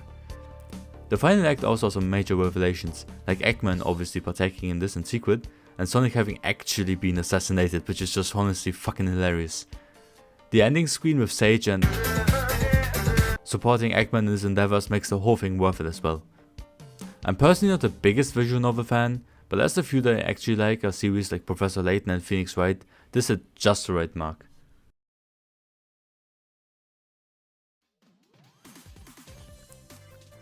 And finally we have Sonic Superstars, the most recent mainline game in the Sonic franchise. A 2.5D game and the newest game in the classic era. Although the presentation is nice enough, it is quite safe and bland. I usually prefer more colorful and expressive sprite art in 2D games, like in Sonic Mania. But in comparison to Sonic Mania, this game falls flat in most every other way as well. Even though the gameplay itself is fun for what it is, most of the zones are forgettable and have nothing interesting to show off, except for Cyber Station, a zone in which everything is voxelized, and the final zone like Fortress, in which there's a really cool plot twist in the second act. The boss fights for the most part were also really bad and forgettable, except for 2 fights that really stand out, one positively, one negatively. The boss fight against Fang at the end of Golden Capital is ridiculously annoying. It's an auto-scrolling boss fight with these segments where you don't even fight him, you just evade flamethrowers and it takes forever. If you die once, you have to do this thing again for minutes on end. But regarding the boss fight that stood out positively, I've complained how the final bosses in Sonic games are usually more cinematic than an actual challenge, and sometimes that is fine for the finale of a story, but I did wish for them to be a bit difficult and longer. Well, I have to wish no more because this final boss of the game is tough. It gets a lot of hate for being way too long and difficult, but I disagree. His attack patterns are perfectly learnable and he really isn't that long once you figure him out. It took me almost an hour to beat him, but I really felt accomplished at the end. Also, it did make it more stressful for me than it really needed to be, because the boss starts the same time as the level itself. I arrived there with only 5 minutes left, so I assumed I had to beat him within that time. Turns out, you don't. If the clock strikes 0, nothing happens. So I learned the boss and how to do him basically perfectly for no reason. Apparently speedrunners skip this boss fight because it takes too long, so I suppose I'm basically the best possible player at this particular boss in the world, so let's go. None of the music really stands out either. Usually a high point in Sonic games, this is the first game where I can't think of a single piece of memorable music. There's also these Chaos powers you unlock when getting the Chaos Emeralds. Some of them I kind of forgot I even had, but the more traversal oriented ones were a great help and made it very easy to achieve some segments. The special stages you get the Chaos Emeralds from suck though. Basically this game is 80% mid, 10% outright bad and 10% peak. So not exactly the best ratio I suppose.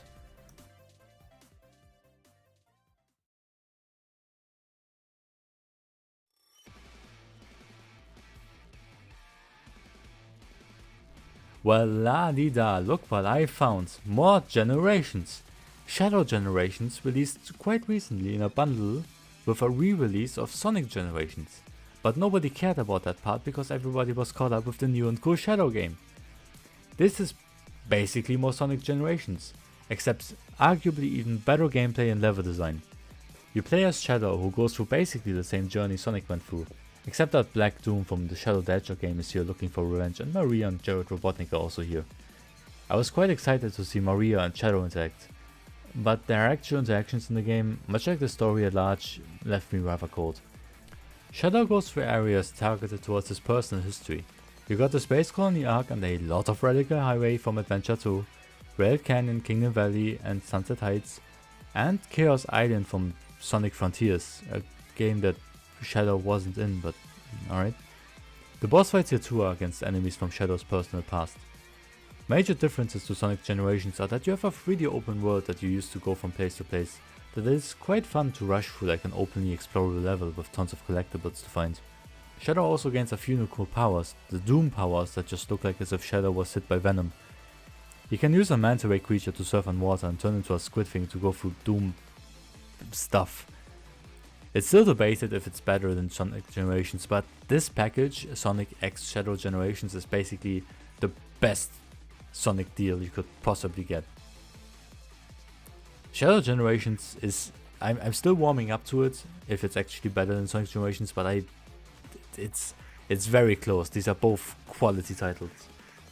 I think Sonic Generations I still prefer due to nostalgia, but Shadow Generations is just so good that it's so close to breaking that nostalgia. It's just a shame that the story is not as far developed, just like Sonic Generations, as I would have liked. Maria and Jared Robotnik coming back should have been such a big deal for the franchise, but it's not that well explored. They have like 3 minutes of screen time and it's kind of lukewarm in my opinion. But the gameplay is phenomenal.